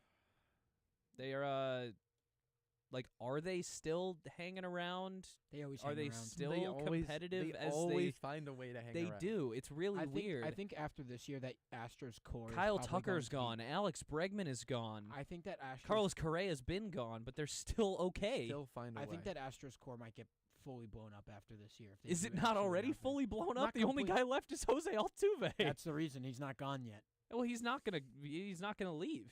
I still think He's that been an Astro for life. I feel like they're gonna have some bigger changes at the end. That's a weird way to phrase that. I feel like there's gonna be some big changes in the off season for them if they don't make a push to the if they don't make a bigger push to the through the postseason, because they'll definitely make the postseason. We kind of forgot to talk about the I National don't League know. too. You don't think they will? I mean, it's early. They started the season They so started- slow. They started the season bad. Actually, they took 2 from the Mets, but They started the season very poorly, and I thought that was the real them. And then they came back, and they've been playing well recently. I don't know. Part of me lot of still baseball thinks. left to play. Part of me thinks it's a long season. There's a lot of baseball left to play, and there's a chance they revert back to how they started the season. Could happen. I'm just really confused And I'm by the hopeful. AL West this year because like the Astros are on top as usual, but they haven't got to 40 wins yet, and the other division leaders are all at 40 wins. So I mean they're at 39, but they're like the slowest division. Haven't gotten to 40 wins yet. They're like this. They're the slowest division in terms of like getting themselves going. They're 9 games over 500, and then the Mariners are in second place at 500. The West is not normally Shout out this like Randy Arozarena. totally mid. It's not. By the way, Cal Raleigh's having an awesome Insane season. Big dumper. Big dumper. Best Big catcher in dumper's baseball back. right now. Oh yeah. Definitely taking him. Cubs are still really good. Dodgers are still really good. Giants are tied for first in the West Wow. and playing the Dodgers have been- Dodgers this weekend. Dodgers have been dropping. I mean, They have. I they're mean, just not. they're- Their pitching staff is awful. their pitching staff, what they have is awful. They're injured, and then like it was a few days ago they were down 9 runs in the 6th inning. They had a relief pitcher come in as an opener, throw 100 pitches, pitch 5 innings, and then they had Kike Hernandez come in and start pitching in the 6th when they were down 9. That With was his hat They're down. raising the white. something. They're raising the white flag in half these games because they're so injured they don't have the I personnel. also to don't keep feel like going. they think Yeah. that they have to keep. I feel like they think that they're good enough where they will just start to get healthy again for the postseason. yeah. There's a lot of noise on MLB Network and like ESPN this week about that Dave Roberts' decision to bring in Kike Hernandez in the 6th. I mean, he's in looking a like he's 9-0 looking like game. their ace right now. I think Mookie Betts Kike came has out been of the good. game. Kike might Freddie start. Freeman, I think, got pulled from the game at that point when They they were did pull down the- 9-0. they did pull the They pulled the starters, starters. Like Kike might be the best pitcher. if you're a in the Dodger Dodger fan, staff. if you're a Dodger fan watching that game, Dave Roberts just told you to turn off your TV. That's what and I understand that the personnel is an issue right now for the Dodgers, but that's a bad look in the for 6th, baseball in the general. 6th inning, In the 6th inning, man. make it to the 8th, and then you can do that. Yeah, maybe like the Well, 7th it's or 8th. like 6th is a little too you early. tune into Dodgers Padres and then you see Kike Hernandez on the mound. It's not a great look at all. Yeah. Especially for the casual fan. That was the general argument this week that I saw from like all the pundits who were Yeah, no, talking yeah. about it was like The casual fan seeing this is you it's tune into this awful. game, you like are getting not ripped off, but getting ripped off essentially. Well, that will do it for us here talking about these storylines, the Tigers, the Dodgers, looking at the division leaders. And we will be back after this break to talk about the Knicks, their head coaching search, potential offseason moves. Stay tuned for that.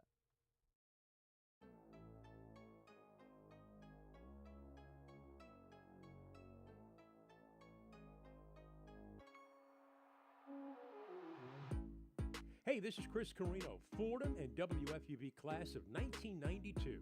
WFUV is your home for all things Fordham athletics, with live coverage of Fordham football, Fordham men's and women's basketball, in addition to our Saturday show, One-on-One. Stay right here on 90.7 FM for all things WFUV sports.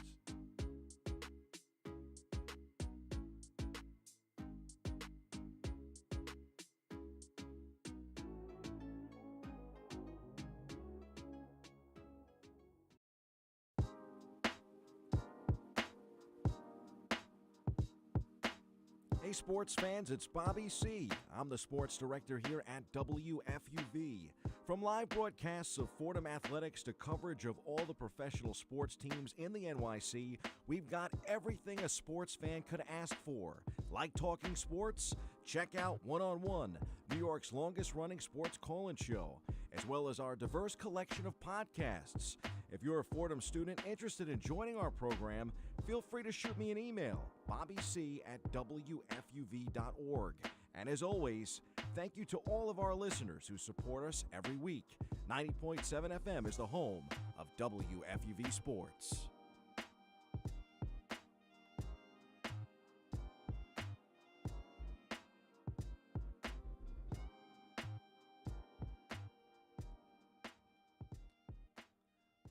And welcome back into One-on-One. Brendan Shorey alongside Tucker Austin and Kurt Sippel. And it's time to talk about the Knicks. They just fired Tom Thibodeau. and they are in the market for a new head coach. We've seen some potential offseason mock trades. Before we get into that, we want to hear your opinion. If we want to hear your questions, please chime in. The number is 718-817-2750. I repeat, 718-817-2750. Call in. Let us know what you think. But the New York Knicks, after an Eastern Conference Finals run, fire their head coach.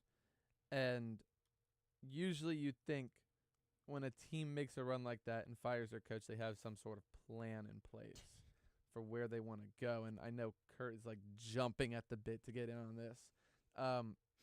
But the first thing they do is get denied from 5 different teams because they want to interview their head coaches. Still holding out on Jason Kidd, by the way. Still holding out on Jason Kidd is not leaving the Mavs. Still holding out on Jason Kidd. It wouldn't be the worst thing in the world, but he's not leaving. I don't want to say too much about like what the Knicks are doing, like in terms of the head coaching search, because insider Tucker Austin. No, we do have like Ian Big. we have the interview with. Did I review it? You may have just like vocally you gave a hint, given it away. But the segment after this one is going to be an interview with SNY Knicks insider and NBA insider Ian Begley that me and Kurt had a chance to do the other day. And essentially, I do want to leave the content that he gave us in the interview, but I really so in this case, I'm going to focus on who the Knicks are planning to meet with and have successfully planned to meet with, because obviously you already mentioned there's guys that they've been denied about, but Begley has an explanation for that. The Knicks are they're going to meet with Mike Brown, formerly of the Sacramento Kings, and they're also going to meet with Taylor Jenkins, formerly of the Memphis Grizzlies. I don't really I don't hate either of those looks. I think Mike Brown would be pretty cool because what he was doing in Sacramento before he got fired was really, really awesome. I mean, the Kings had basically not been they'd not been a competitive team in the NBA really at all for a majority of the decade, and he brought them back to the playoffs, and they got playoff wins. They won games and made competitive series out of their trips to the playoffs. So Mike Brown did a great job in Sacramento, and a lot of people in the NBA at least were really surprised when they gave him the boot. I remember Michael Malone, when he was still with Denver, being like, before he got fired too, he was like, I can't believe this. I don't know how Mike Brown just got fired by the Sacramento Kings. That's ridiculous to me. But you know how, like, do you think it's interesting that like Mike Brown got fired and everyone was like, this is a travesty, but Tibbs gets fired and it's kind of half and half. I think well, Tibbs got fired after the season. Mike Brown was on an airplane going to a trip. And then they fired him. Yeah. So it was a little at 4 a.m. It was a little more heartless, but I think I had heard some people calling for Tibbs' job too. Also, a minority of Knicks nobody fans, was but asking for some. Mike Brown's head, but they still got it. I will say that Jordy Fernandez, former assistant coach to Mike Brown, who was very surprised when they were talking about it, that when he got fired, Mike Brown did a lot of good things for Jordy Fernandez, getting him like his coaching start and everything else, who has also been really good as the Nets head coach. Mike Brown's a very good head coach. Mike Brown's a very strong head coach. I think if the Knicks could hire Mike Brown, that's a pretty good thing. I think the consensus with Tibbs about him getting fired was it seems more and more that it was a player-operated vehicle. It seems like the players were saying, I can't play under this guy anymore. I want someone new. Maybe it wasn't Brunson, but maybe I think it was a lot more of that locker room than people were thinking, because in the beginning of the season we had talks that Mikal Bridges was very upset with how much playing time he was getting. So what did Tibbs do? Tibbs play him more. Played more. And in interviews, Mikal Bridges says he feels great. But I think there was a lot of boiling tension, and this is just speculation on my part. There was a lot of boiling tension, and the Knicks felt like they had no other choice but fire Tibbs because a lot of their players did not like Tibbs. This is another thing. Karl Anthony Towns played with Tibbs in, oh my God, I just forgot about the Timberwolves. He's in Minnesota, right? Yeah, Minnesota. And they didn't like each other either. He played them too much, and Karl Anthony Towns doesn't really flourish when he gets a lot of playing time. He gets tired. That's like the best way I could put it. They looked, and like down the stretch, they looked tired. The Knicks looked tired. So, wholeheartedly, was it a bad move to fire Tibbs? No. Not really. Do NBA people think that it was a bad move? Yeah, because there's no job safe anymore in the NBA. If you take a team to the Eastern Conference Finals, you don't get a contract extension. That was like my point when Mike Budenholzer won the championship with the Bucks. I thought Mike Budenholzer should have been fired after he won the championship with the Bucks. That's That's pretty wild. That. They should have done it because now they fired him in the middle of the season and they hired Doc Rivers. So yeah, I think that Mike Budenholzer should have been fired after the championship with the Bucks because he was not a good head coach. But I think fully right now, what it feels with Knicksland is that Leon Rose, one, doesn't have to face the music with the media, so he can do whatever he wants. He's holding back.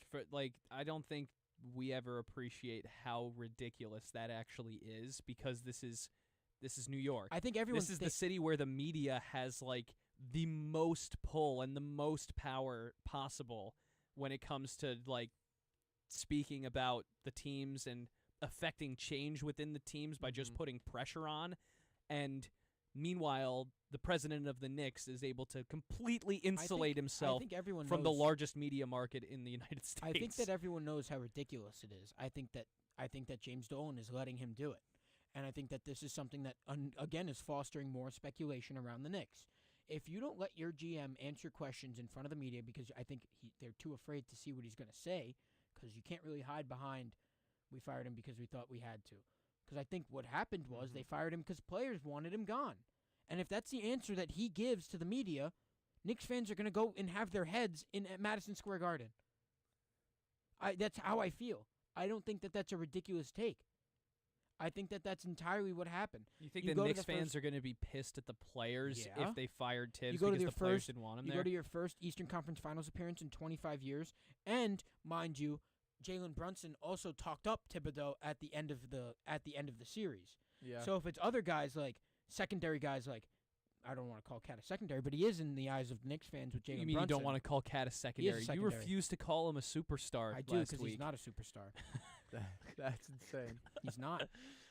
I think that Cat's a second. Like, if you have secondary guys like Josh Hart, Mikal Bridges, Cat, all running the show here, I don't think Knicks fans are going to be very happy to hear that Mikal Bridges marched into Leon Rose's office and said, "I want Tibbs fired." Speculation again. I Did think you just that would put piss Josh people Hart off. and Cat on the same level? Yeah. Okay. He kind of like. Why can't I? Kurt sees Jalen Brunson as like the guy with the Knicks, is he not and then the guy? everybody else is just he like not the on a guy? second tier. Well, yes, he's the guy. Came off the bench in the Eastern Conference Finals. Josh Hart is not the guy. That's not what I'm saying. But I'm saying Karl Anthony Towns, when they traded for him, was brought in as a secondary. And was he the guy was to he the Jalen guy? Brunson? Was he the guy? Yes, there were No. games when he played like that. Games. Yes, There were games when just Mikal like there were Bridges- games when when Mikal Bridges played was well. pretty good. And those 5 picks are still nice. And Just like there's games where Jalen Brunson only scores 25 points some nights. That's a pretty good night in the NBA. Yeah, but not for Jalen Brunson. He's a 30-a-night guy. I think that's still a very good night. I think He's a that's 30-a-night guy. Sometimes he drops 22. This is only It happens. Only a few guys are 30-a-night guys, and I would not put Jalen Brunson there. Sometimes he I don't goes think 2 I'm for putting 10 from Jalen 3, Brunson and it's 30-a-night. okay. 30-a-night Shea's guy. a 30-a-night guy. Luka's a 30-a-night guy. 30-a-night guys You are can make Giannis could be a 30-a-night guy. 30-a-night guys are NBA full-time superstars. Yeah, I'm with Kurt on this one. He's What? He's a superstar for the last. Jalen and Brunson a half? is a 30-a-night guy. he's not. Let me No, see he's his not. amount. No, he's not. If he's not averaging 30, he's not a 30-a-night guy. We're 25 about a to night's find a out. 25 a night's a pretty great 25 performance. a night is good. He's a pretty great performance. Shea is a 30-a-night guy. Luka's a 30-a-night also, guy. if you bring Giannis a- could be a 30-a-night guy. What is it? That's it. What is it? 26. Yeah. Thank you. So he actually averages 25 points a night. So Because sometimes he scores 20 points. and sometimes happens. Sometimes he scores That's 30. math. Other times he Yes. spends 4 games in a row dropping 40 a night. Yes, Tucker. That is math. Yeah. That is how that That works is math. sometimes. And yet there are Tony still Snell players. sometimes drops 10, and sometimes he has no stats. I'm in telling 30 you minutes. there's outliers that drag his There are outliers for average, every his scoring single average player. down. Every player Karl has An- outliers. Karl Anthony Towns is the outlier that drags Jalen Brunson down. But I think that the Knicks off-season moves at this point, now it's to find a head coach that you don't look like a clown for trying to interview all of them. Mike Malone. No, Mike Malone is too close. Jay actually, Wright would be awesome. I'm really Mike liking Malone the is look. Mike Malone is too close to Tibbs for the Knicks fan to be happy about it. I though. like Mike Brown's resume. I Mike do. Brown's a great coach. He's won 2 coaches gotta of the hope- year. He won in 22-23 with the Kings, and he won way back in 08-09 You gotta with hope the that Mike Cavs. Brown wants to coach for you. He's a positive record. He's like 150 more wins than he has losses in his career. Do you I think, think that he, ended the I already mentioned it. Ended the Kings' longest playoff drought. They hadn't gone to the playoffs in 16 years, and Mike Tibbs Brown ended- showed up and said, "We're going." so Tibbs ended the Tibbs ECF ended up streak. The ECF streak, Yeah. and he got fired, and Mike Brown ended the playoff streak, and he got fired. Well, it's funny you guys bring up both these names and the coaches of the year because now with Tibbs getting fired, it's between 2018 and 2023. There were 6 different coaches of the year, right? And each one has been fired. It's insane. Dwayne Casey, Mike Budenholzer, Nick Nurse, Tibbs, Monty Mike Williams, Budenholzer didn't and deserve Mike that Brown. coach of the year. Mike Budenholzer's mid. Did Nick Nurse get Coach of the Year for the Sixers In 2020 with the Raptors. or the Raptors? Yeah. Okay, that makes sense. Yeah. Nick Nurse that would one's be a great that one's pickup. valid. Nick Nurse would be a great pickup for the Knicks if they're never going to get him, but No. it would be a great pickup for the Knicks because he's a very defensive-minded head coach, and the Knicks need defense. Knicks need a bench too. You can't get but a bench because you that's- traded everything away in the offseason. That's what we learned at least what I tried to learn from Begley. I think the one thing that the Knicks can go for is now you have to learn to give up one of the guys that you traded for in the offseason and hope to get value back. Or you trade OG Anunoby. And you trade Mitchell Robinson because Mitchell Robinson's value is still kind of back to there. I don't want the Knicks to get rid of OG. But I think OG's OG's so the only good. guy that has value on this squad that's not named Cap for- Karl Anthony Towns. Cap Has for value KD. to the extent Cap for that KD. KD doesn't I don't wanna know be- if that's KD 1-to-1. I think KD would rather retire than go to the Knicks. I'm not joking about that. He went to Brooklyn over the Knicks. That is true. So did Kyrie Irving. So did James Harden. Yeah, and what'd they do? So did Vince Carter. So did Jason Kidd. How did Who how did else the can I Keep name? going. remind me, Kurt? How did the Harden Bradley. Durant Irving era go in Brooklyn? It mean, must have went well, right? it Those are went 3 fine. incredible players in Went the fine. NBA in I mean, it NBA went history. fine. I mean, it went fine. Yeah, At least they chose us. all 40 At least games they chose played At together. least they chose us. Tucker. At least they chose Barclays Center, man. At least they chose Barclays Center. Whatever, man. At least they chose Kyrie Irving Barclays was Center. burning incense the You whole can't- time and you played can't like even- 3 games. The Knicks can't even get a head coach. Can't even get a team to agree to interview them on head coach, buddy. A team, okay, fair enough. Because Yeah. all the 2 guys I'll tell I you mentioned guys that I before can name right now that off don't teams that for wouldn't multiple be years. that wouldn't interview with the Knicks if they were allowed to. Quinn Snyder staying. Billy Donovan staying. Ime Udoka, why would he leave? Chris Finch staying. He just went to back-to-back Western Conference Finals appearances. He doesn't get fired after that, by the way. No. Well, no, because it's circumstantial. That's not. All these guys that I just named are in great circumstances at the moment, Their situation works well. other for them. than Jason Kidd, and that's why the Knicks think that they can get him. I wouldn't say we're not in a good situation. Ooh, I that's think actually that you're in a better situation now, but Jason that's Kidd is known to have a interesting. wandering The eye. Timberwolves He stayed are. with the Nets for a year. He stayed with who did he go with after the Nets? Oh, I'm gotta remember that. You said. Um, Or just, yeah. he coached somewhere else. 1 second. Because Jason Kidd left the Nets after a year because he has a very wandering eye when it comes to being a coach in the NBA. You said Chris Finch took the Timberwolves to back-to-back Western Conference Finals. Finals. That kind of makes me start thinking like they might be getting ready to move him. Why? Is Chris doing Finch good. is Is a- doing Can't good get now. if you can't get over the hump. That's not In getting 2 over the line. chances? He went to Go. Milwaukee. Then he went to L.A. He was in Milwaukee for a while. L.A., Dallas. Because the thing, like, He went to Milwaukee after a year. that's in what Brooklyn.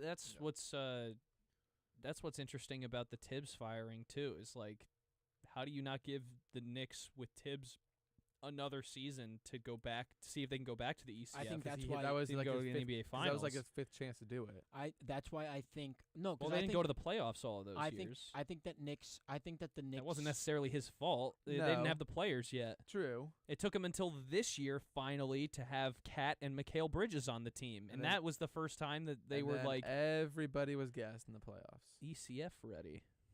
They weren't ECF ready. I wouldn't say they were ECF. Well, they were ready to go to the ECF. They got to the ECF. I don't know if they were ready to be there. the Pacers are on a different. They're on a different timing. I think the Boston Celtics might have been also And on they've a different timing they've too been if on they different weren't timing this injured. whole season.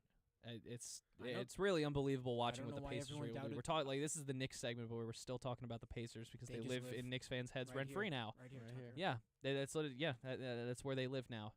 The what the Halliburton.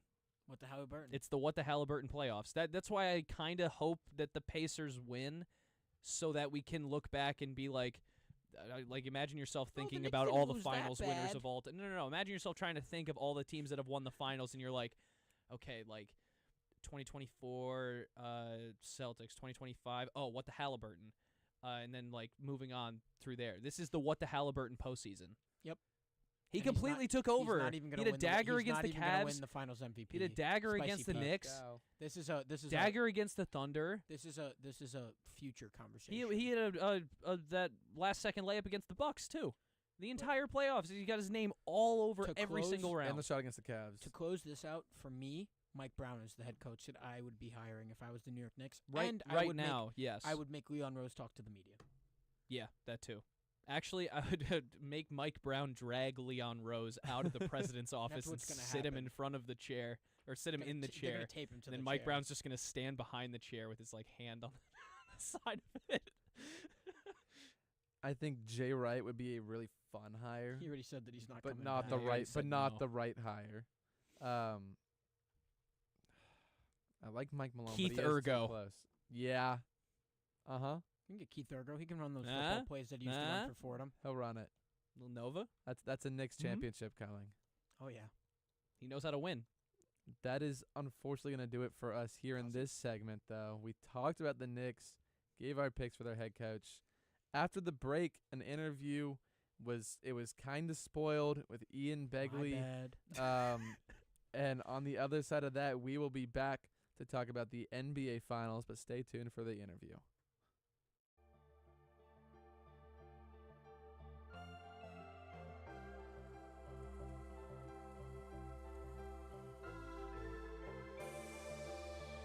Hi, this is Mike Breen, WFUV class of 1983. WFUV is the flagship station of Fordham Athletics with live coverage of Fordham football, Fordham men's and women's basketball, in addition to Saturday one-on-one. Stay right here on 90.7 FM for all things WFUV sports.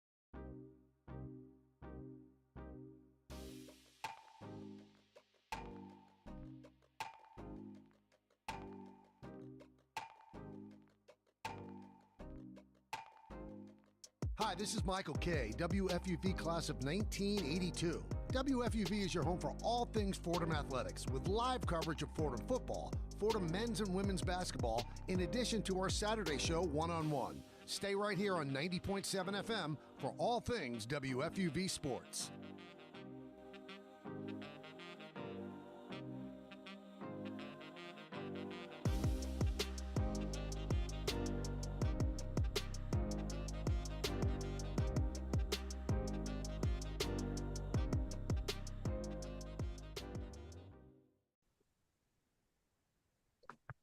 Welcome into this WFUV Sports exclusive interview. I'm Tucker Austin with Kurt Sippel today, and joining us is someone who's covered the New York Knicks for over a decade, NBA insider for SNY. Ian Begley joins us now. How are you doing today, Ian?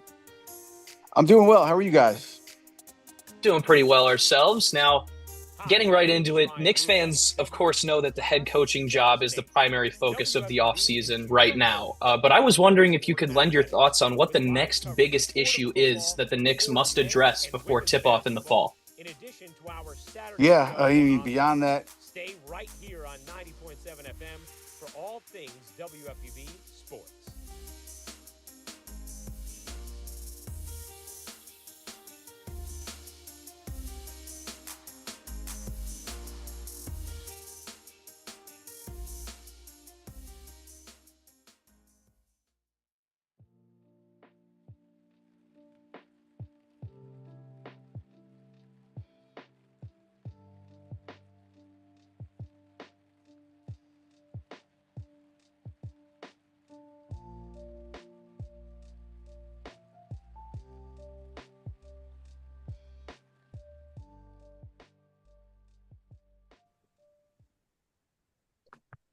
Welcome into this WFUV Sports exclusive interview. I'm Tucker Austin with Kurt Sippel today, and joining us is someone who's covered the New York Knicks for over a decade, NBA insider for SNY. Ian Begley joins us now. How are you doing today, Ian? I'm doing well. How are you guys? Doing pretty well ourselves. Now, getting right into it, Knicks fans, of course, know that the head coaching job is the primary focus of the offseason right now. But I was wondering if you could lend your thoughts on what the next biggest issue is that the Knicks must address before tip-off in the fall. Yeah, I mean, beyond that, head coaching is the bench, the depth. I think you saw this season that the depth was tested and challenged, and frankly, there wasn't enough of it. So I think that's where you're looking in terms of after the head coach gets hired, and also, the trade market. I think the only one that would make any sense, and it doesn't. It seems like a total long shot. It would be if Giannis, demanded a trade, demanded to come to New York, and then Milwaukee agreed to send him where he wanted to go. That's a very long shot. So I think the most realistic areas to look at here are the bench once you get through the coaching search and see how you can use the limited money that you have to bolster your depth. So Ian, I had a question about the coaching search. So the Knicks had gotten denied by Chris Finch, by the teams of the Timberwolves. They've gotten denied by the Rockets. They've just got denied by the Hawks to interview Quinn Snyder. Did Leon Rose fire Tibbs without a plan? Because right now they seem to have gone after all these contract coaches, but none of them seem to be able to do anything in the terms of being able to interview with them. Yeah, so I think that when Tom Thibodeau was fired, there was no obvious shoe-in person that they knew they could get that would be able to slide into the seat right away. That's obvious. And so I think what you're seeing now is they're just trying to figure out who is available, who isn't available. The way to do that is to ask the questions of the teams, see who you can talk to, who you can't talk to. So that's kind of a fact-finding, stone, turning over every stone approach right now. And then you just want to make sure that like, let's say, for example, you hire, let's just say, a Frank Vogel, and then 2 weeks later you find out, well, hey, Jason Kidd actually was available.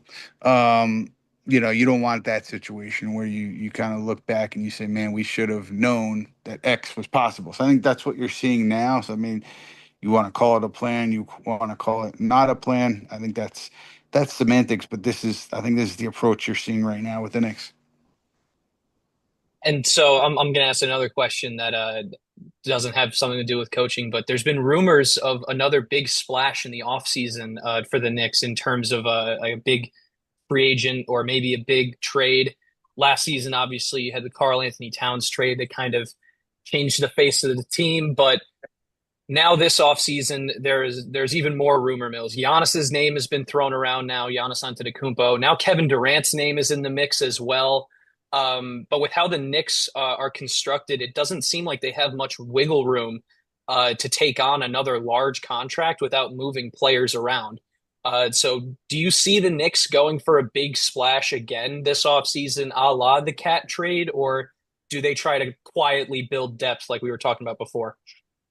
Yeah, I think the more likely route is building out the depth. I think, when we're talking about Giannis, so much would have to fall into place for that to become even close to a reality that, it just seems unlikely that all those things would fall into place. And so I think that the Kevin Durant trade, I've been saying for a few weeks that what I never thought that would get to the finish line here. I know there was a couple of reports yesterday saying the Knicks would not be in at all.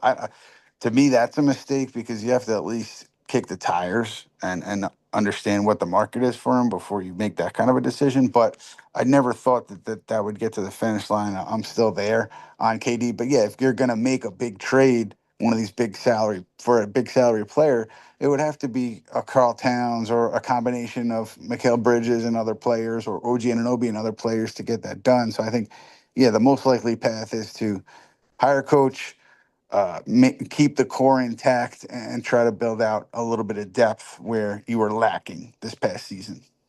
Is there any world where, like I've seen across Knicks fandom in comment sections all over the place, Josh Hart's name has been thrown around as being possibly a value player.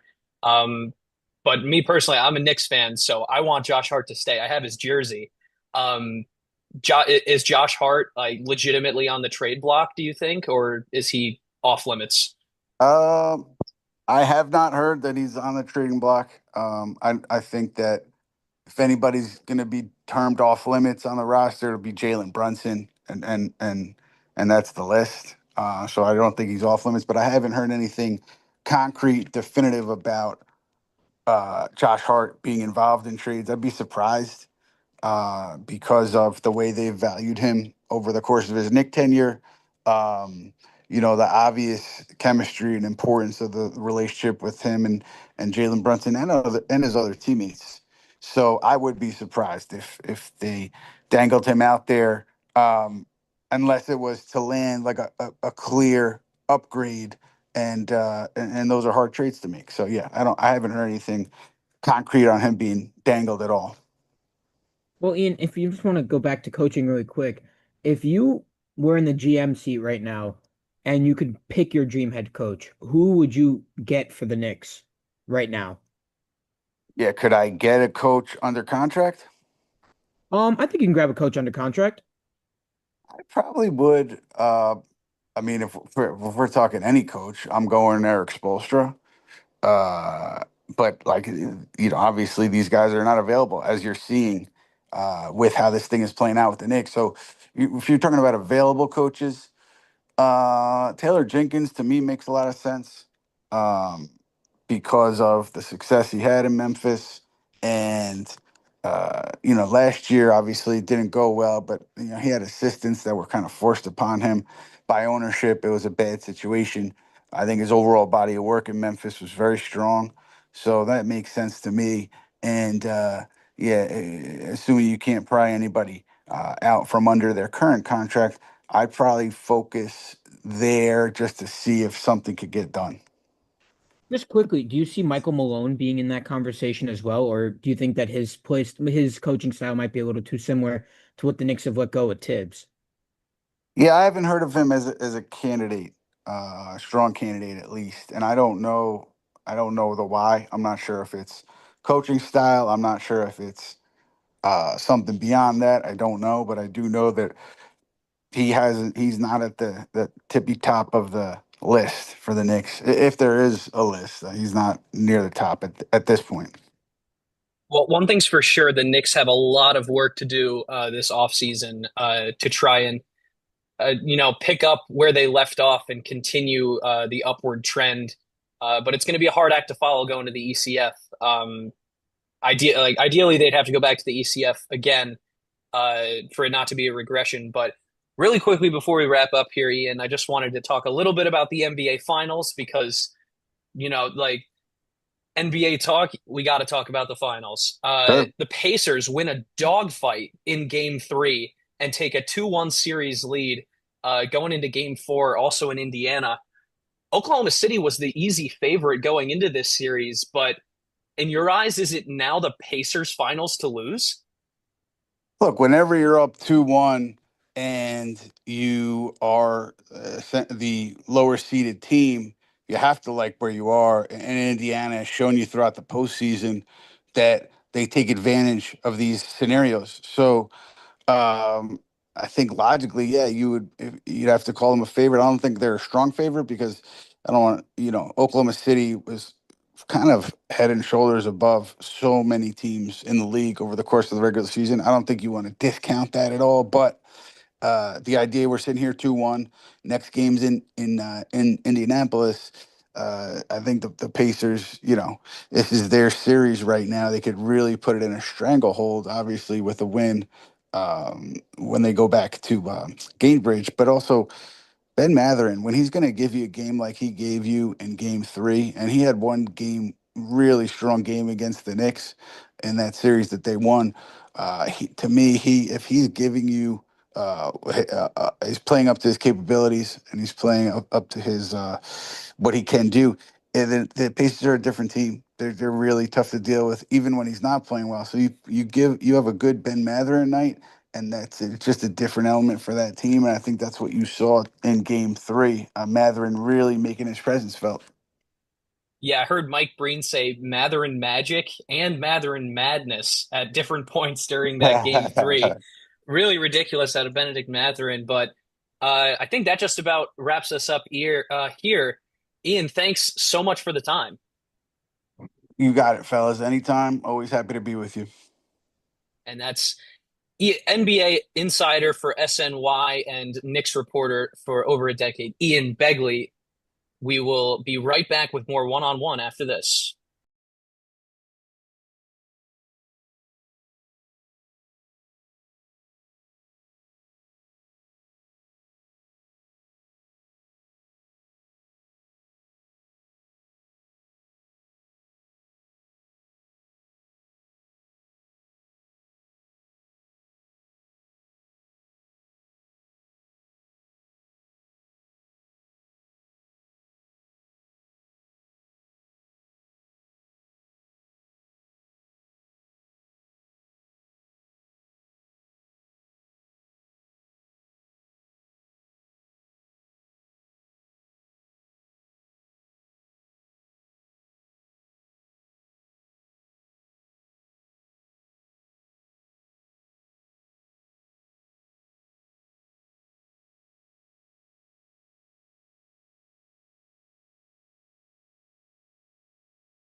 I think another part of this is that the Thunder defense got so much better.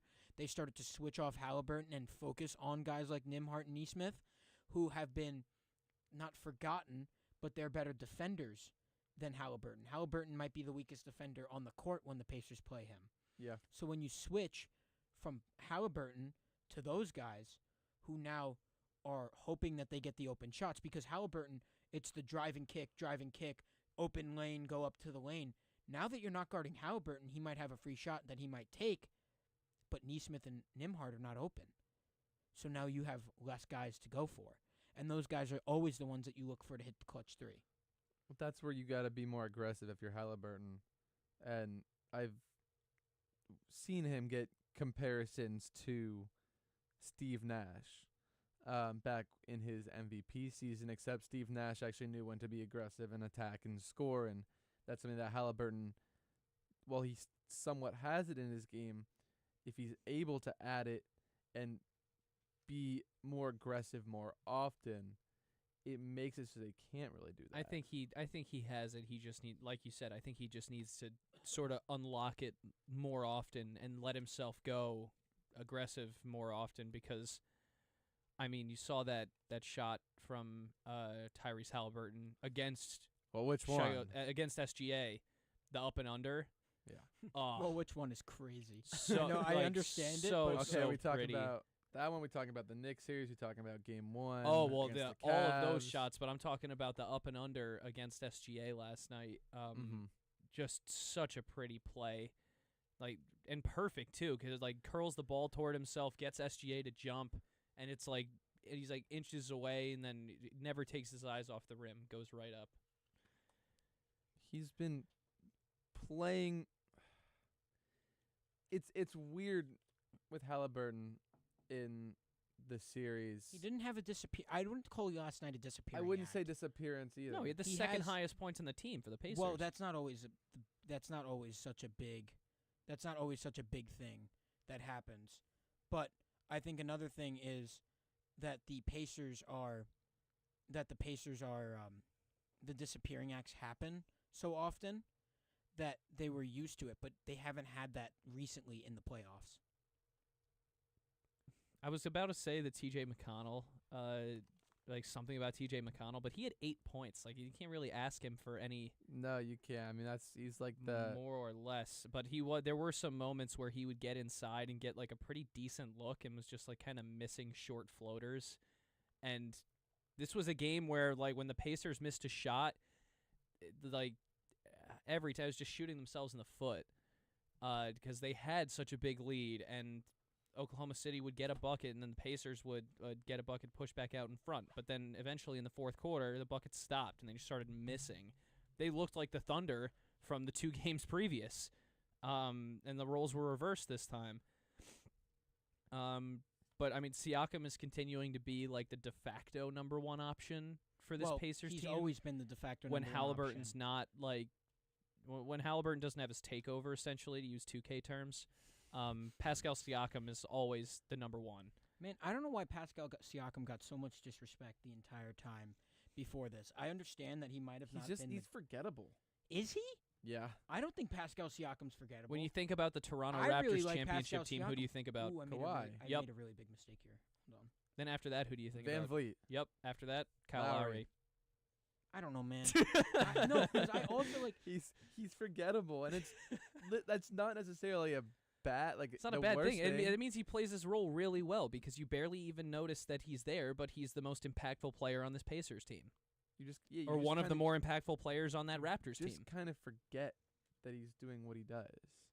And I don't think that I don't think that he deserves the forgettable. No, not at all. But it's not his fault. But it's just how it's his game. You got to take it both ways.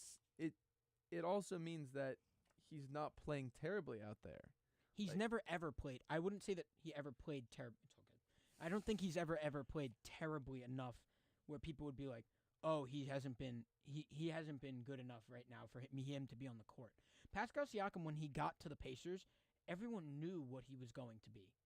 They knew he was going to be the second or first option almost all the time. You know what I mean? Yeah. So that's my point, is that I feel like Pascal Siakam didn't ever deserve the moniker of forgettable. Yeah. Yeah. Again, it's just not He really doesn't his, get it. it's I not his understand. fault. But I think that for a casual NBA fan and things like that, to not think of Pascal Siakam when they think about this finals run, which now they are going to think about Pascal Siakam. This is going to This make finals people run, think about yes. Pascal Siakam because, like, Tyrese Halliburton got them here, but Siakam, I think like, Siakam got them here more than you would think. Halliburton doesn't hit those shots. I understand, but Anything happens. Siakam is also another reason. He's the Eastern They wouldn't have Conference- been in those situations yeah, without Siakam Pascal as well. Siakam. Yeah. So I think that there's a Eastern Conference Final MVP. If the Pacers win, probable Finals MVP. I think he is Spicy P is the Finals MVP. Spicy P is the Finals MVP. Wow. Unless Halliburton comes out and drops 2 30, 15, and 10 games Or with no unless the Thunder turnovers like win. he already did, or the Thunder win, it's Siakam. That too. But man, Obi Toppin is like the 6th man of the playoffs off the bench. Yeah, dude. he is. Oh, so insane. Obi Toppin has always been very good. I don't like the Knicks needed to give. We talked about to Bobby C, our sports director, before this game. The Knicks had to give Obi Toppin run. I mean, he did rack the rims in college. Everyone knew how good he was. The Knicks were just not the spot for him. Last night he had a really impactful 17 points. Sometimes you can get 17 points and it's like, when did this guy get any points? Mikal Bridges used to do that. He scored 17 points. Mikal Bridges still does that. Mikal Bridges does that a lot. Well, a few weeks ago. He scored 17 points, but He's while doing he that was in on Cancun now. while he was on the floor, the Thunder scored 32. So like it's kind of give and take. But he the thing is with him, he had big buckets when it mattered. Like his 2 threes that he wound up hitting out of 5 that he took were both in the stretch run at the end of the game, trying to keep the Pacers ahead.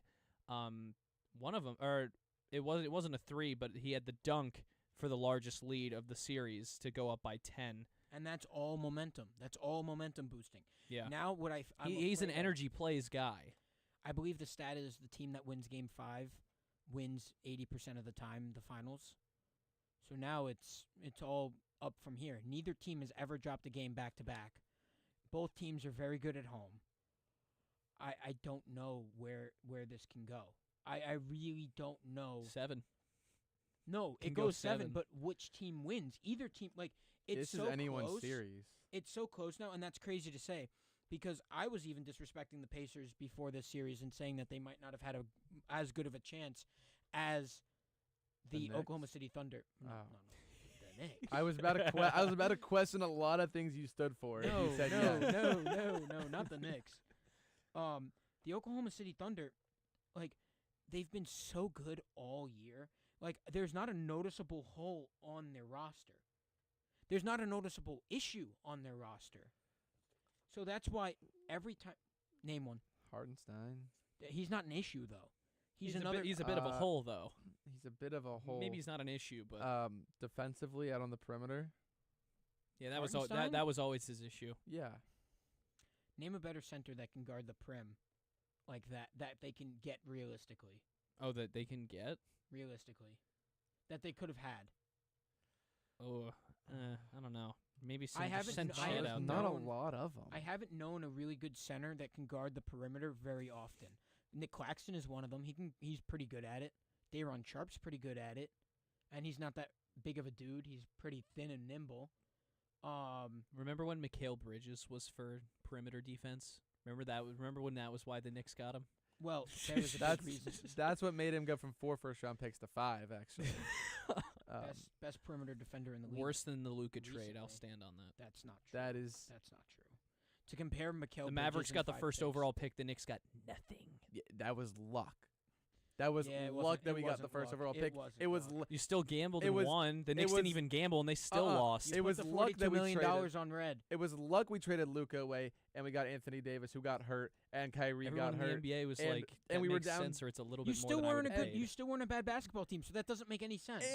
And we were down to 8, 9 players at times that were healthy. I'm crying for you. You made the mistake, not me. So why don't I have to? Yeah, you live know what with else it? was a mistake? 5 picks for Mikal Bridges in the first round. Yeah, but they still got Cooper Flag. We And got- the we Knicks got got Cooper nothing. Flag. Luka, but The Knicks the got issue Mikal is- Bridges, who refused to play competitive basketball when we needed it most. Unless it was against the Celtics without Jason Tatum. I also think that he wasn't really playing competitive basketball then. He had those blocks, but I don't know how much that we can really hang our hats And on like how the good those quietest, blocks were. like the quietest 18 to 20 points known to man. all the time. Because he just They never, were you silent. never see him score, but at the end he just has 20. They were completely silent. But I think if I had to pick a winner, That is a lot of pressure. yeah. Give me the Oklahoma City Thunder. In 7. I don't think that they can lose in 7 I don't think they lose in 7 games. I think that's very hard. That's very impossible. Pacers in 7. I don't think they Oh, will. wow. Now the Pacers are definitely winning. What is it? Win. Yeah, Pacers in 7. Because, like Kurt said, these teams haven't lost 2 games in a row this series, and I don't expect that to change. You think the Pacers take both games in Oklahoma? I don't think they really care about. No, it's back and forth now.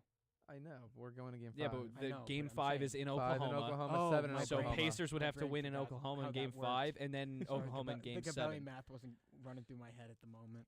I got know. it. Yep. Like that makes me lean towards Pacers in 6, but I'm gonna say Pacers in 7 because At of Indiana like, Fieldhouse. Yeah, I'm gonna say Pacers in 7 just for the sake of the Be so- competitiveness be of the so series. I'm Who going. knows? Maybe the Thunder win at home in game 5, and then the Pacers win the next 2. That's what I was going to say. I Um, actually agree. I think Oklahoma City takes the game at home. But I don't know if Pacers OKC take goes it in up. If Fieldhouse. OKC goes a game from the finals and the Pacers still need 2, I feel like OKC is in the driver's seat now. Obviously they are, but I feel like it helps them a lot, and it might actually, like, if the Thunder get another game, they might win the finals. I don't think the Thunder would be able to play with their backs against the wall. I think they're way yeah. more inexperienced. So if the Pacers win game 5, they can Then it'd probably be in go win 6. game 6. Yeah. I think. This is a weird series, I think when man. it's. I think when Both it's teams, if they win 3-3 game 5, they can probably win game 6, but also they might both lose game 6. Like, this series is nuts. So is the hockey, too. Isn't it unbelievable that both finals in the very NBA good. and the NHL are both 2-2, and they've both been really good series? Good games. Like, it's insane. It's not something you get every year. which Peak is sports times spoiled right with now. sports. 2025 is becoming an excellent sports year. And we've had some slow sports Not years. for New York. Not Well, for New York. Well, actually, Whatever. no, The baseball. Giants are Mets- the Mets are Gi- winning the the Giants are World going to Series. have a fun year. Mets, Yankees. Those are the New York teams that are So are doing we well. still waiting for your pick in the finals? Pacers in. I'm gonna go 7. I think OKC takes 5. Pacers take 6. Pacers go and be the villains and take 7. That's what Tyrese has done a great job at this. What the Halliburton? What the hell, Albert? What the For finals? For the audio listeners who are hoping for an update on my solitaire game, I think I might have lost. Wait. Nope, definitely lost. Yep, I think it's cooked. Yeah, Wow. dude. Honestly, I need like Stephen A. Smith to come in here and give me solitaire, some lessons. solitaire on a table. I don't know. I might sound. I love playing solitaire I on might sound like an tables. iPad kid. I but love I playing dude, like I this. can. I don't know how to set up solitaire. It's fun playing on When the my table. sister used to have It looks so uneven. When my Like, sister why used to don't you have just play on your phone and all the cards are nice well, and straight. I'm a little bit compact here, but when my sister used to play AAU softball, just a quick story. I used to set up solitaire because I was just like we were there for like 8 hours. Oh wow. So I used to just play solitaire while watching the games. Could be the move. It could be the move. So, Could hey, be the move. Stephen A. thinks it's the move. It's the wave. This is the new wave during sporting events. Stephen Gonna A. set up- Solitaire. Gonna set up a table at a sporting event and play solitaire in the crowd. That is unfortunately going to do it for us here talking about the NBA. On the other side of this break, big interview with that's a guest that will not be named. Stick around to see who it is. Oh. Famous NFL quarterback. I will give you that. Stick Big around for guest. that. And when we Huge. come back from that, it's Tucker's turn. We're going to talk about hockey, Stanley Cup after that, but stick around for the interview.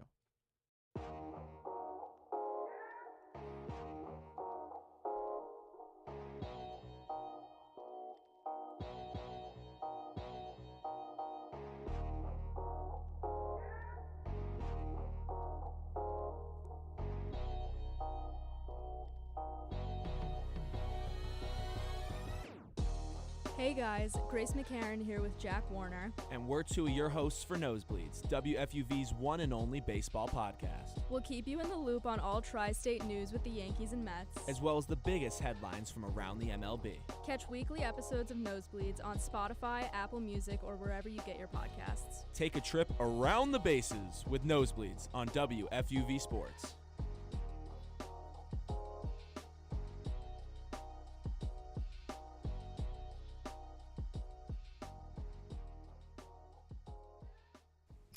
Joe Henry, Griffin Stevenson back on One, joined now by a college football Hall of Famer, an NFL MVP, a Super Bowl champion, and a pretty good golfer too, Joe Theismann. Joe, thanks so much for hopping on. Thanks for having me, guys. It's always great. Here we go again. Absolutely. We had you on about the same time last year, and that's because you're going to be competing in this year's American Century Championship, 36th annual, been going since 1990, runs July 9th to July 13th. Over there at Lake Tahoe in Nevada, and it'll be televised on NBC. Opportunity to compete with some great athletes, current and former, and also some broadcast personalities, but also a chance to build community, contribute to a good cause as well. I know you guys have raised over $8 million now for charity over these past couple decades. So just how excited are you every year to come out, but especially this year to participate in what might be the biggest year yet? I am so excited. I mean, like you said, it's 36 years. I've participated in 35 of them. So for me, it's just been, an annual thing that I've been able to do. And you're right, we've raised over $8 million for the charities in the Lake Tahoe area. The American Century Championship is something that's really become special. And a little bit about American Century when it comes to charities, they give away 40% of their net profit to the Stour Institute in Kansas City for research on disease and cures. And it's just that type of a company that is so benevolent in what they do. And they provide $750,000 for this tournament. So 150 goes to the winner, and we get to divvy up the rest of sort of the leftovers for the rest of us. But and it's a great event. It's on the Golf Channel, NBC, and Peacock. And the televised events will be obviously the 11th, 12th, and 13th. And it's so much fun seeing so many of the people, and it's like a ritual every year. You get a chance to see everybody again. You look at the athletes that have competed, what they've done, the actors, the jobs that they've done, the musicians, the music that they've come out with, the comedians, their shows. And not only is the golf terrific, but the social aspect of it is absolutely wonderful. But we've added a really neat element to it. We talked a little bit about it last year, and it's really fun. It's the American Century Fantasy Golf Contest. And what it is basically is you can log on to accfantasygolf.com. The launch is the 23rd of this month. And you'll notice that there will be 5 groups of players, everybody broken down based upon their ability. You get to choose one from each group to create a fantasy team. And you can win every day. And if you do win that particular day, you wind up with 2 tickets to next year's tournament. If you win the whole thing, you wind up with a $10,000 check to the charity of your choice and 2 tickets to next year's tournament. So it's a lot of fun. You don't have to have the same team. You can move people around each day and change them up. And I think it's an element that we've added that really makes it a lot of fun for everybody, just like fantasy football has for baseball, basketball, hockey, and everything else. That sounds awesome. Yeah, that sounds like a perfect way, I feel like, to get the fans even more involved this year. We mentioned that we had you interview a couple of our guys last year. This is your 35th tournament, you said. In the last interview with us, you said that you could always drive the ball well, but the guys that do best in this competition are the ones that can putt well, have a great short game. Going into your 35th year, do you think you improved your game a little bit, or what aspects of your game do you think have improved the most from last year to this year? I still haven't figured out those darn greens out there. I've tried to work on my short game. I can't drive the ball as far as I used to, and some of the par fours are a little harder to hit. So it's, I want to play smart. I don't want to keep trying to swing out of my shoes and, okay, there's only so far the ball's going to go for me now at this stage of my life. So I have to be better with my shorter irons. I have to be better with my wedges. I have to be better chipping and putting. And those are the things that I've been focusing on going forward into this tournament. But it's It's amazing just watching some of these people hit the golf ball. I mean, you know, some guys just absolutely kill it. Hockey players, some, Josh Allen. I watched Josh Allen a few years ago on the range, and there are some trailers about 320 yards out where we hit the ball on our practice range. He was knocking it over the trailers. You stand there and look at just how amazing some of these guys are and how strong they are. Marty Fish won it last year. Of course, Steph didn't get a chance to participate last year because he was at the Paris Olympics. So, Steph Curry will be back. Had a hole in one in 2023. Tim Brown had a hole in one last year. And it's just, like I say, it's a great opportunity to reconnect with people you haven't seen in a while.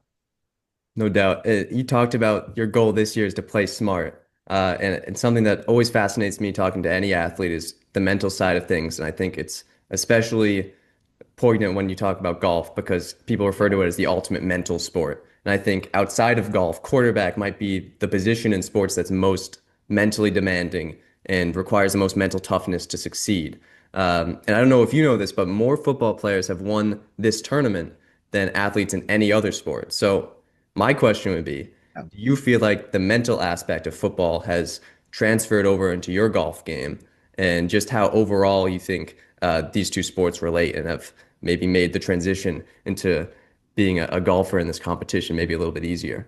I think it's a great point. It really is. I mean, mental toughness to me is the key to success in anything in life. I wrote a book called How to Be a Champion Every Day. And it's one of the things I talk about. I mean, you can have athletic ability, you can have intellect, but if you don't have mental toughness, you're not going to survive, especially out on a golf course, because inevitably something's going to go wrong. I mean, you watch these great tournaments, you watch these great players, something happens and they get a little sideways. And you really have to be strong mentally to be able to compete and participate. I think for us as quarterbacks, as an example, so much of what we do is a transfer of weight forward. It's the load, it's the delivery, and it's the transfer of weight, which isn't so dissimilar to golf. But I mean, as the golf is a funny game, guys, because hockey, baseball, basketball, any other sport, it's reactionary. In golf, you hit a shot, and then you get to spend the next 3 to 5 minutes convincing yourself it's either good, bad, or you got to do something else. I mean, it really, really, truly is the ultimate mental game. And that's one of the reasons why I enjoy it so much. It's a mental challenge. I can speak from experience and say that, yeah, it is a mental challenge, especially for me out there. But something that I think is maybe one of the coolest things about this tournament is the moments that you get to see online and on TV between the different athletes, between the different competitors in your different pools, your pairings. I know last year on Sunday, on the last day, you were paired with another NFL legend, Steve Young, and then also with Bob O'Hurley, Right. kind of an eclectic mix there. But over the years, I want to know who's your favorite person that you've played with, and also if you could choose your dream pairing for this year, someone that's going to be participating this year to play with or tee off against, who would that be? I don't, I've had a chance. They sort of pair us up a little bit, like Notre Dame guys, Jerome Bettis and Timmy Brown. I've played with both of them. Quarterbacks, they paired us up. Matt Ryan and Ryan Fitzpatrick are two guys I've played with. Enjoyed them a lot. Fitz is a great guy to play with. I mean, you watch him on TV, you see the way he dresses. He's in 8 different cities. He's got kids born in 8 different cities. I mean, he's just a personality unto himself. He's a lot of fun to play with. And Steve Young's another one. Steve's a very, very bright guy, intellectual guy, got a lot going on. And to me, whomever I wind up playing with, I'm just thankful to be a part of the tournament for so many years. I appreciate the opportunity to be able to talk about what we do. I appreciate the opportunity to compete because truthfully, we're competition junkies. When you leave the game or the sport you're in, where do you go next to get that thrill? Where is that, when you're lined up under center in a Super Bowl and the game's on the line, you don't find that in society. You don't find that anywhere in the world. Except maybe on a golf course when you've got a 4-footer to make to win or to at least post a good score, something like that. So golf sort of fills the void for so many of us when it comes to the competitive aspect of our life. Yeah. One last question here for you.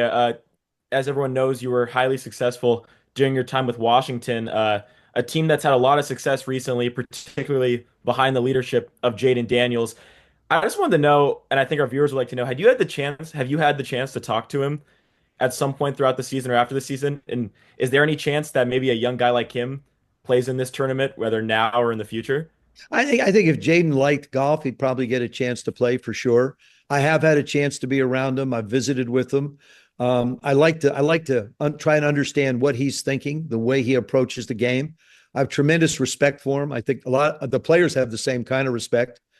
He earned that last year with his work ethic, with his performance. He's not only gifted athletically, but he's very, very hard at working at the trade of being a quarterback. And he's smart. You look at the way he tries to protect himself. He's not the biggest guy in the world. I mean, certainly he's not a Josh Allen. He's not a big, strappy guy who can run around or over people. He just sort of slides down, gets out of bounds, protects himself, gets up, gets ready for the next play. To me, that's smart football. And I just think he'll get better and better the more he understands the game. Anybody they'd be lying to you if they said, well, I expected him to have that kind of success that he had last year. I thought he was a really good football player, and I thought he just continued to develop as the year went on and became an exceptional football player at the end of the year. I'm sure if he got out on the golf course, he'd probably do a little VR training beforehand, knowing him. I mean, it's a sport with simulators. Got to make the switch. Yeah, I haven't. This is the year that I'm going to go over to the facility and try the simulator on to see what it really looks like. Because see, when I played, we didn't have communicators in the helmet. We signaled everything in from the sidelines. We didn't have the visuals to be able to study and learn as the guys do today. And I think it's a great aid for them.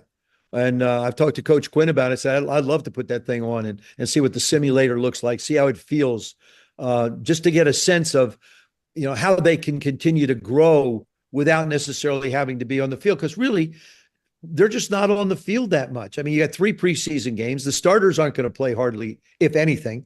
So they're not going to see the field till the opening game. No doubt. Well, you mentioned Josh Allen a couple times, talked about Steph Curry won in 2023, talked about Marty Fish in 2024. I think before we let you go, we'd be remiss not to ask, do you have a prediction for the winner of this year's American Century Championship? Yes, I do. And this is sort of out of the box. Okay. But I know the mental state of this individual. I know the competitive nature of this individual. I know how badly he wants to win it. I'm going with John Smoltz to be the oldest winner of the American Century Championship. That'd be amazing. How about that? It A sure dark would. horse pick. Huh? Wow. Dark horse. Yeah, I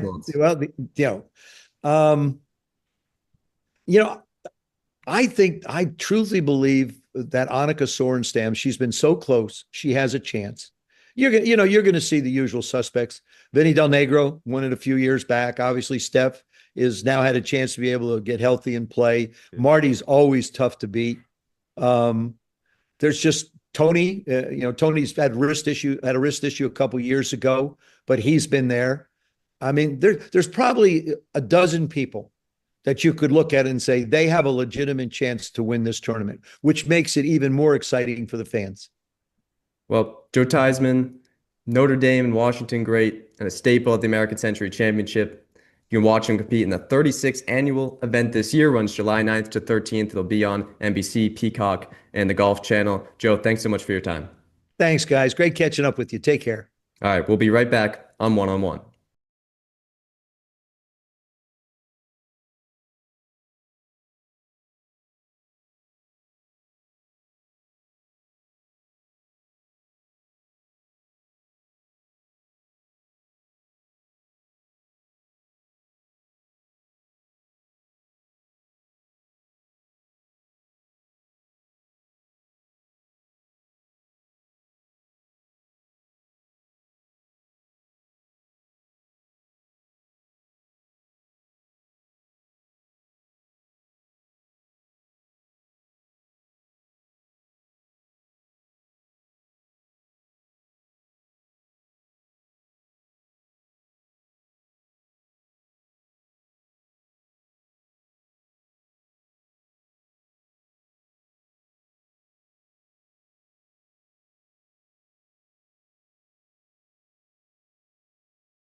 places they wouldn't usually expect.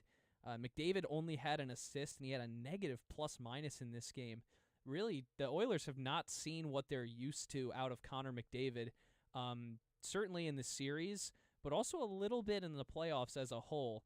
Draisaitl has easily been shining a little bit brighter than McDavid usually does. But this becomes sort of anybody's series again, I think, a little bit. I still have the Panthers, and I have the Panthers going to go in 7.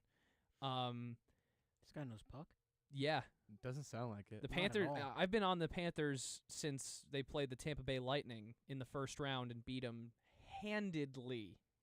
I believe in 5 games. I think after you drop a game where you're leading 3-0, and that's never happened since... Wait, hold on, I have it written down. This is the first time in NHL history since 1919 when the Montreal Canadiens came back to beat the Seattle Metropolitans. You don't remember that game? No, of course I was there. Yeah, I know. And this is the first time it's ever happened on the road. Before this, it was 158-0. Now it's 158-1. Here's the thing. They made history. Florida goes up 3-0 in the first period on Stuart Skinner. It wasn't Stuart Skinner. It wasn't Skinner's fault. It wasn't Skinner's fault. At least 2 of the 3 goals in the first period were not his fault whatsoever, and the one that might have been his fault was literally just a scramble in front of the net for a rebound that Tkachuk finished, which is that's a little bit puck luck based because, I mean, it's just a rebound bouncing around. Skinner comes out. Chris Knobloch pulls Skinner from this game to start the second. But this has happened before. It has happened before, but not in the same circumstance, because normally Skinner gives up 4 or 5 goals, they go to Calvin Pickard, but this time he gives up 3, and they're not even all necessarily his fault, but by the time the second period rolls around, it's Calvin Pickard leading them out of the tunnel. Short leash, down 2-1. And Pickard locked in. Pickard saved Edmonton in this game. He didn't allow another goal until that third period when Florida was already down. And a blistering third period from Edmonton. 18 straight saves for Pickard. Yeah, and Edmonton scores 4 straight goals unanswered by the Panthers to come back from down 3-0 to go up 4-3. I don't think it's that ridiculous. After that first period, the Oilers went into the locker room, knew they had a plan, knew they had a job to do, came out in the second period and did exactly that job. You go to the fourth period. Go to the third period. And it's quarters now. It's 20 minutes. It's 20 minutes for the game. This guy knows puck. I told you it's been a long week. 20 minutes for the game in the third period at 3-3. Both teams wind up scoring, and you go 4-4 to OT. I don't think this was necessarily as bad of a meltdown for the Panthers as that stat makes it look like. Because in history, sure, it's been unprecedented. But this Oilers team is incredibly talented, as much as the Panthers are. Is this Panthers team's defense is what they hang their hat on most of the time. Well, they're offensive defense, if that makes any sense. Understand. They toss the puck into the zone, into the offensive zone, and then keep it pinned against the boards. I understand what you're talking about, but I think that fully this Panthers team on defense, even if you compare them to the Oilers, I think that they're better. I think that's not hard to say, is it? No, I don't think so. Especially with some key players that the Oilers are missing on defense. And one thing that you can also talk about is that when you said leading them out of the tunnel, Corey Perry supposedly had a very fiery speech to lead the Oilers right back out of that game into the second period where they tied the game right back up. I think that the Oilers, while yes, always very talented, I think that these teams are so close in the amount of talent that they have that it's so hard to call who's going to win what, when are they going to win. That's why it's going to go to 7, and probably by the end of it, we'll probably see the Oilers raising the cup. But I think that one thing that the Oilers did very good at was minimizing the amount of shots on goal that the Panthers had throughout the first period. I think that they doubled the amount of shots on goal that the Panthers had. The Panthers doubled the amount of shots on goal that I just blanked on the Oilers. Just blanked on the Oilers. Yeah, I know. Just that the Oilers had in that first period, they were just not locked in, like you said, Tucker. But I don't think that that's just the case of the Panthers meltdown not as bad as it was. It was as bad as it was because the Panthers don't do that. They have never done that. They've only done that, I'm pretty sure, in their head coaching career twice in the entire time that they've ever done, in the entire time that they've lost like a lead for 3-0 or anything close to that. That's only happened twice in his entire coaching tenure. And to happen on the biggest stage in the Stanley Cup, that's a bigger meltdown than we're giving it credit for. I know that it's not. I know that the Panthers might not think of it as that because of how tough they are and how much they've fought back each game of the series. But man, you don't go down 3-0 and lose a game. That's just not how it happens. Especially not the Panthers, because this Florida team has been known They for have slaughtered teams. in the they've been known playoffs. for taking leads and then holding And them then forever. building and then on 'em. putting their foot down, and they never let teams back into the game. They keep going. But Pickard allowed the Oilers to get back into the game against the Panthers. that's He why- became a brick wall in the net and prevented the Panthers from adding once the Oilers got on the board. Because usually, say it's 3-0 and the Oilers score in that second period, it's now 3-1. Usually the way the Florida Panthers would respond to that is by scoring one, putting one in the back of the net, go up 4-1, or even 3-2. Take all the momentum back away. Exactly. They never Even did 3-2, that. you get a score, go up 4-2. They never did that. Edmonton scored 4 straight goals, and Florida went quiet to that. They wound up at a deficit. They could have lost this in regulation. 20 seconds away from it. Could have happened. They were 20 seconds away from that. And I think one thing I wanted to ask you, Tucker, and actually just to pose the question, who's the starting goal? Who's starting in the net for the Oilers now? Well, that's just a question, isn't it? Do you ride with the hot tender, or do you go back to the guy who, like, the franchises have put themselves behind? Skinner is the guy that the franchises put themselves behind.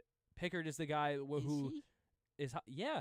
Skinner's their goalie. But he's not like I wouldn't Stu say brought it's him to not Game like, 7 of the finals he did, last year. But I'm going to use a point that I heard recently today that I really agreed with from Game Misconduct that is hosted by one of our Fordham own and Don LaGreca was talking about that. I don't think that Stuart Skinner's a guy that you fear disrespecting by not starting him in the next game. He's not a goalie where you're like, we gotta, because he's going to be really upset if we don't start him. This is going to be really disrespectful and really maybe taint his career or taint how he feels about the organization. He's not Henrik Lundqvist.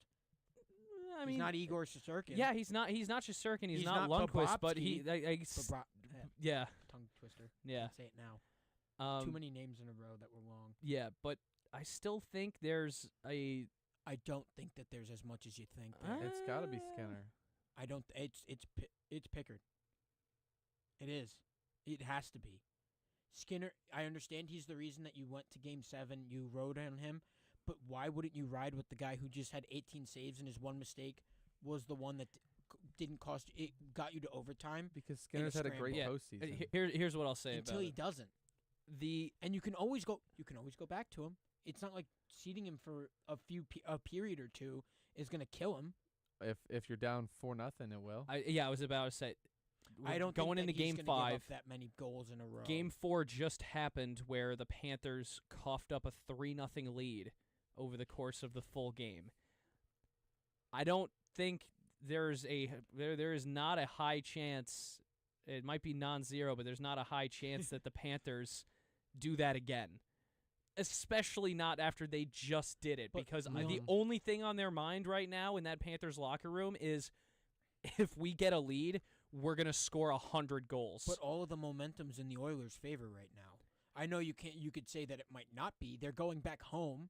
It is. They're It getting home is a little ice. bit, but this has been a characteristic of this Panthers run as well. They don't care about where the game is. They are so good on the road. They especially They are don't that good care on if the it's road, in but- Edmonton because they look at what they did to the Maple Leafs. I Look know, at what they did to but the Hurricanes. Edmonton is just that place is like Oklahoma City territory when it comes to how good the fans are and how much they support their team. Oh yeah, but that and come out. gives the Panthers more power. I don't know if You it think gives all them more those power. Leafs fans in the Rogers Arena in Toronto? I'm pretty sure it's the Rogers Arena. Rogers Center, at least, is right there. Is where the Blue Jays play.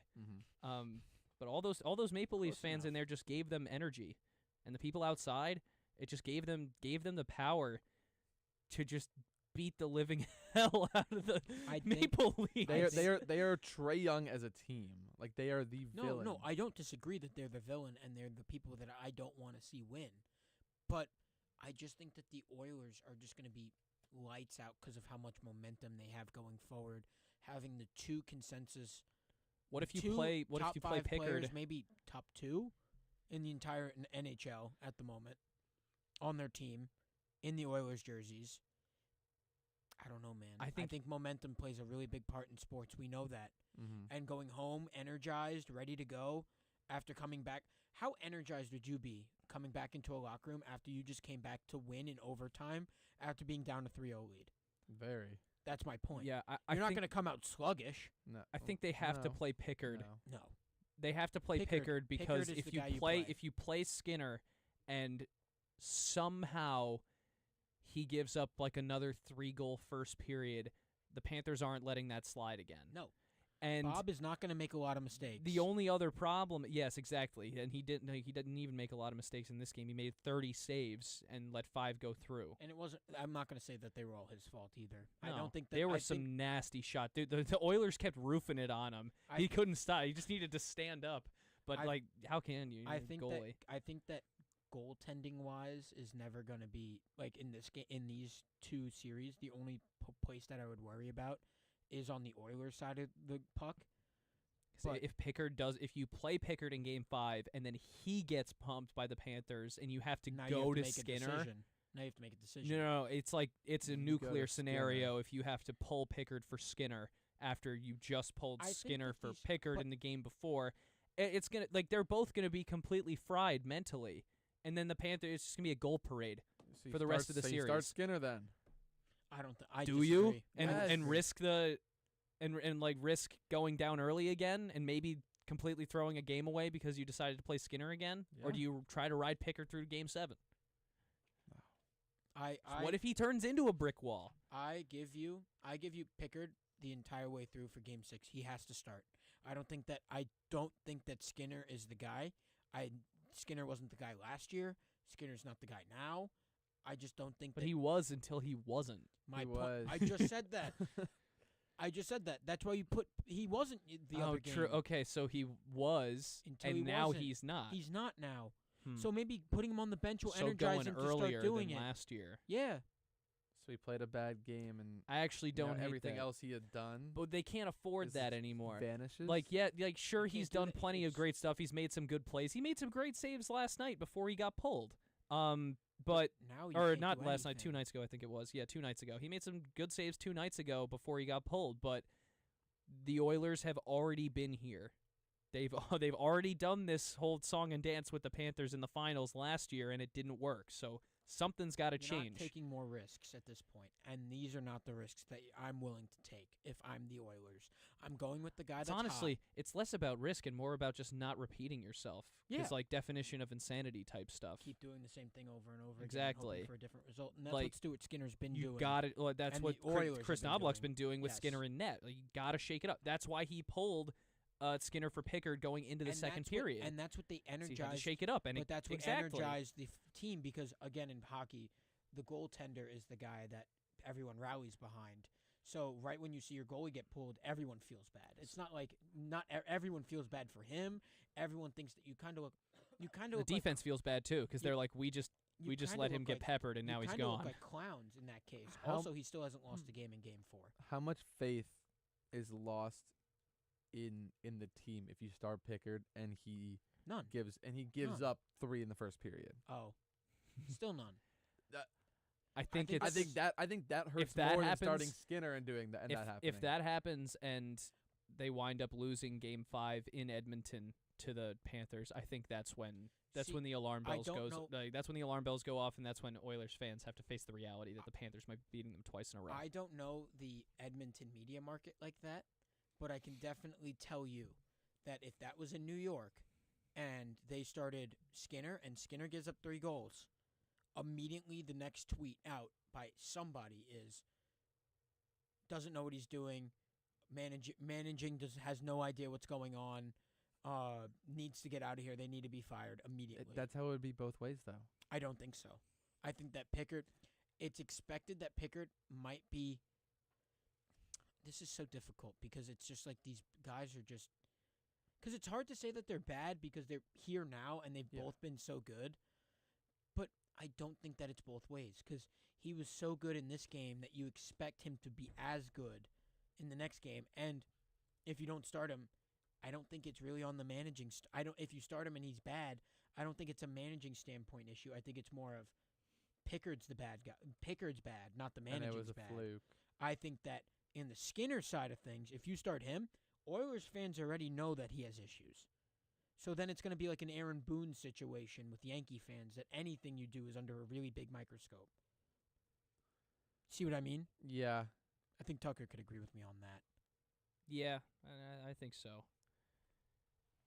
Really, this is just such an incredible series. Oh, it's I getting just someone can't in that stop doesn't thinking really about watch it. hockey all that often to really watch hockey. Yeah, It is. I'm just really happy with It's it. good for the NHL. It's good for hockey fans. I mean, hockey playoffs are just It's like different. baseball makes me angry right now, and basketball kind of makes me angry. But Basketball should infuriate hockey you, makes me Tucker. really happy right now. Basketball should infuriate you. You're rage I'm a baiting little them more right now. angry about baseball, It's to not be rage- honest. It's not rage bait. Oh. In That's July still when the Mets it's sweep- just That was step again, one right that's there. that's a in recency July when bias the thing. In July when the Mets sweep the series on July 4th in Citi Field against the Yankees, I might have then, to. I then might- we'll see I Tucker might- probably blasting off to space because he can't be around anybody I anymore. might have to dodge that one. Depending on how well the Yankees are You playing know going Joe's in, not I gonna might let have you. to dodge it. I'm You gonna know be Joe wearing won't let full. you. I'm gonna be wearing full Mets gear. That will unfortunately do it for us, though, talking about the Stanley Cup Finals. Game 5 tonight. Game 5 is tonight in We don't Edmonton. get a lot of breaks big from one. these finals appearances. As now. as all the jokes say, your dad says whoever wins this one will probably win the series. Oilers in 7. Oilers in 7. When we come back from break, we have a little draft day here between the three of us on air. You'll see what we're drafting when you listen next segment, but stick around for that after this break.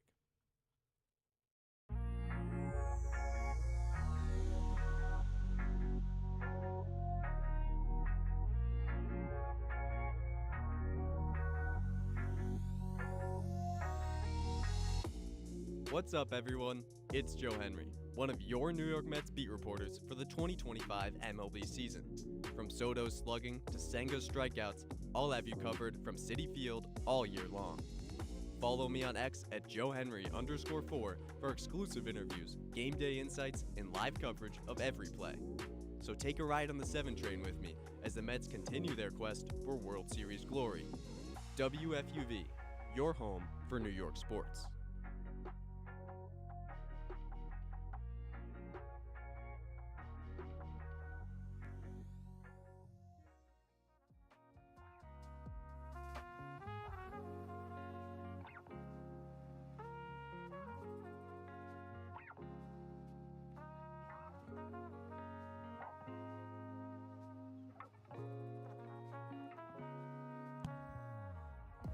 And welcome back into our final segment of today's show. It is draft day here in the basement of Keating Hall in the WFUV studios. And I'll finally say what we are drafting. It's a summer draft, and we have 5 different categories. You got to pick one from each. The categories are food, a summer sport, and that one's going to be that you like playing, a lawn game, a sporting event that takes place during the summer, something you would watch, and the 5th one is your ice cream truck order. We are getting very specific with that one. We're going to snake the draft, too. We're going to snake it. It's just us 3 in here. We have to decide the order. Rock, paper, scissors? Oh boy, wait, hang on. Rock, paper, Just type scissors, something. Royale. We all go at the same time. see who Yeah, wins. yeah, I like that. All right. This is great for the YouTube, but awful for 90.7. Audio listeners love you to death. We'll get We'll some narrate play-by- it, We'll yeah. get some play-by-play. Wait, Shout Joe, out, do you want to guys. get some play-by-play for rock paper scissors real quick? Joe, hop on the mic for Producer rock paper Mike, scissors. He's so excited back there. He came running over. I gotta get some reps in. Here we go. I don't even have a headset, so I'm just going in blind. Oh, All right, yeah. let's see Here we it. are, 3-way. rock, paper, scissors, and the buzzer's about You gonna to count it, sound Joe? off, Yeah, and you count here they go. Paper, scissors, shoot. Whoa. I don't even Brendan, know how to commentate on that. I'm not Brendan even sure what wins happened. on both Double of us, so I scissors, think one he rock. goes Brendan first. Has I get won first. the first overall Double pick. scissors, one rock, dude. Yeah, you're getting into it. Rock, paper, scissors, sash. Oh, I forgot you do it weird. What? You do it weird. That's fine. It's Thank you. It's rock, paper, scissors, shoot, and you go on shoot. That's Thank some you. New Jersey and Texas stuff. Yeah, I don't care. I get the second pick. So wait, rock, paper, Second scissors. Second pick. Hold on. Wait, what? We're doing it again? Yeah, because that was a false, dude. That was a false start. Okay, bro. okay. All right, wait, but what are we going on? Says shoot. Says shoot. Yeah. Scissors don't talk. I don't care. Rock, paper, scissors, says shoot. Fuck. all right. So wait, who won that? We can edit that out. Yeah, I think Kurt yes, took that one. Yes, I did. All right. So first pick, second pick. Tucker gets third. We'll snake If it. anyone's listening. We'll snake it. So Tucker, you get to double up. Yeah. With my first pick, Where are you taking it from? What category are we taking it from? I am going lawn games. Do we have to pick an order of the categories? Like everybody picks from a category in the first round. Everybody, or You just can mix up anything? the categories. You All just right. have to you just have to have one from each. Okay. I'm going lawn games, and I'm gonna take cornhole in the one. Good pick. Good It's pick. it's a staple. Oh, You cannot have. I can't a- argue Already against gone. it. You is cannot the have like a issue. pick cookout without is cornhole. already gone. Was that yours? It was. Well, that's like the consensus number one. I know. If you're gonna go lawn games, Yeah. okay. I'm gonna do sporting event for my first pick. Give me the hot dog eating contest, July 4th. A sport to watch. Yeah. Yeah. Okay. Give me the hot dog. You know, Give me- major league give of me, eating. Give me professional eating. Yeah. Give me professional. I love eating. it. Okay. I forgot. I like that you about it for a expanded. bit. You No. expanded it from the hot dog eating contest to professional eating Give in me prof- general because give it me is a full- wider thing. Give me fully professional eating. Have you seen like obviously Do you the watch the hot dog eating pies. contest, but like you see like the bottom or like the secondary stats on all of the eaters when they show up. It's like what else they've won. Some my- guy's done like when my par- 100 pounds of clams in like less than a half an hour. It's When like my what is par- wrong with you? My parents used to run when they used to run their restaurant on Atlantic Avenue. They used to host the cheesecake eating competition and the green bean eating competition. Oh yeah. Oh All yeah. right. Yeah, it's a big one. Dumplings are a big one too. Dumplings are a Dumpling big one, eating. Yeah. All right, let's hear it, Tucker. All right. So, I'm gonna go sport to watch because I want to steal this one off the top. Baseball, easy money for me. For me that's at fair. least. Basic pick. That's fair. I feel like only the baseball people out there will agree with me Oh, I because agree. a lot of It's people, awesome. a lot of like casual sports fans in general are like baseball's boring. It's definitely Baseball it's definitely sucks to watch on TV, and it's like A day at the It ballpark in the might- summer. it like. But honestly, like be at a ballpark in the summer or Don't take even money. at home. Don't take activity. I just like the We vibe don't of. have activity. Oh, activity got removed. we don't have Forgot. activity. I, Yeah. I my like bad. the I like the vibe of it being summer and just watching baseball because that's when baseball Can't season argue. It's in is. its prime. Well, Yeah. I mean, for some fans, unlike Yankee fans, some teams play in October. You Yep. know, Yep. some teams I will be don't playing in October. understand. Some teams will be playing in October. You Continue. fizzled Tucker. in the NLCS Go ahead. Go ahead. You can do your World next pick. Series. Some All right, teams play in October. next pick. I'm gonna leave the wild card because I think that one. I don't think a lot of people. I don't think Wild you card guys is are gonna now pick ice my. cream truck order. Oh, there is no wild Yes, card. No wild Yeah. card. Wait, so it's food, sport to play, sport to watch, lawn game. I have 6 things here. Yep. All right. So, yeah, in that case, I'm gonna go lawn game, and it's actually pretty similar to my sport to watch. But after cornhole, because cornhole would have been my one here, wiffle ball. I I like wanted that. wiffle ball so bad. I Wiffle was ball is waiting for top it. tier I lawn wanted game. wiffle ball. I like that I pick. should have taken wiffle ball You get first. can jam, buddy. I should have taken wiffle ball first, and then taken. I should have taken wiffle ball and hot dog eating contest. I Would have don't- been there. Yeah, it would have been. It would have been on the board late. Would have been there. Mismanaging I draft. did. I did. All right, cheer up. Oh, No, it's back you, to it's me. Snake. Oh, I forgot it's Snake. Snake. Well, now you could take it if you wanted Oh no, to. no. I'm not. My long game will be there for a while. So now for my second pick in the 2025 summer draft, give me ice cream truck orders. Give me Choco Taco. Ooh. That's yeah, good. that's very okay. I wasn't That's gonna leave good. that. Ice cream Wasn't gonna truck. leave that. That's like a childhood staple. I was thinking about that or bomb pop, but I was thinking. Not a big bomb pop guy. Really? Yeah. Surprised. I like the feel like that chocolatey would be stuff. I feel like that would be like a Texas staple. I don't know why. I like the chocolatey stuff. I don't like the I agree. fruit I like the flavor. chocolatey stuff too. That's the always why the choco chocolate taco. All right. My second pick, I'm gonna go summer sport, and gimme golf. Give you golf. Yep, gimme golf. I don't love it because Summer. when Okay, you're it's playing that's sport to play. sport Yep. to play, when you're Yeah. playing golf in the summertime, it's almost like you're sweating bullets. And Not if you get a good tee time. Go early in the morning. Or 6 in the morning in Texas, you have to go at like 5 a.m. to get a good tee time where it's cool outside. that's all right. That's all right. Sue me. Sue me. I'm going golfing. Let's go golfing. Let's go golfing. Uh, for my third pick, DJ Khaled shout out. I am going to take. I'm gonna go food. And I'm gonna take like a good like burgers. It's good. Just classic. That's such a classic. Classic out on the grill. It's fine. All right. Going back, my second pick, my third pick now. I'm going to take food again, just because I want this off the board. Relates back to my first pick. Give me hot dogs. Yep. Give me hot dogs. You guys are again. hanging me out to I know. dry, I was man. in between the two. I knew you wanted hot dogs. So I wasn't giving you hot dogs. You were screwed. Unbelievable. Actually, I have one here that would work. But I was it's thinking- a more of a southern thing. I was thinking of a few of them that I think would have been pretty good, but I think hot dogs are the classic, and I don't know think if that's that. I don't know consensus if best. they eat that only in the summer. I was trying to make it a whole hot dog list at first, but I couldn't figure out how to do it. No, I don't think you can find hot dog on an ice cream truck. There's definitely got to be hot dog themed ice cream. I feel like I don't think so. what? Go ahead. Hot look dog, Continue- bro. continue. Go. Tucker, You go look it continue. up. I don't Oh think no, so. I don't know what. That sounds so weird, Kurt. Just keep it going. But I guess well, I'm going twice, right? Yep. I'm gonna have to wait on food. I got to come up with something that like you really eat primarily in the summer. Not from an ice cream truck though. I was gonna go with looks go with disgusting. something, but then I imagined like you could probably eat that like whenever. So I'm gonna try and find something that like you specifically eat in the summer. But first, I'm gonna do sport to play.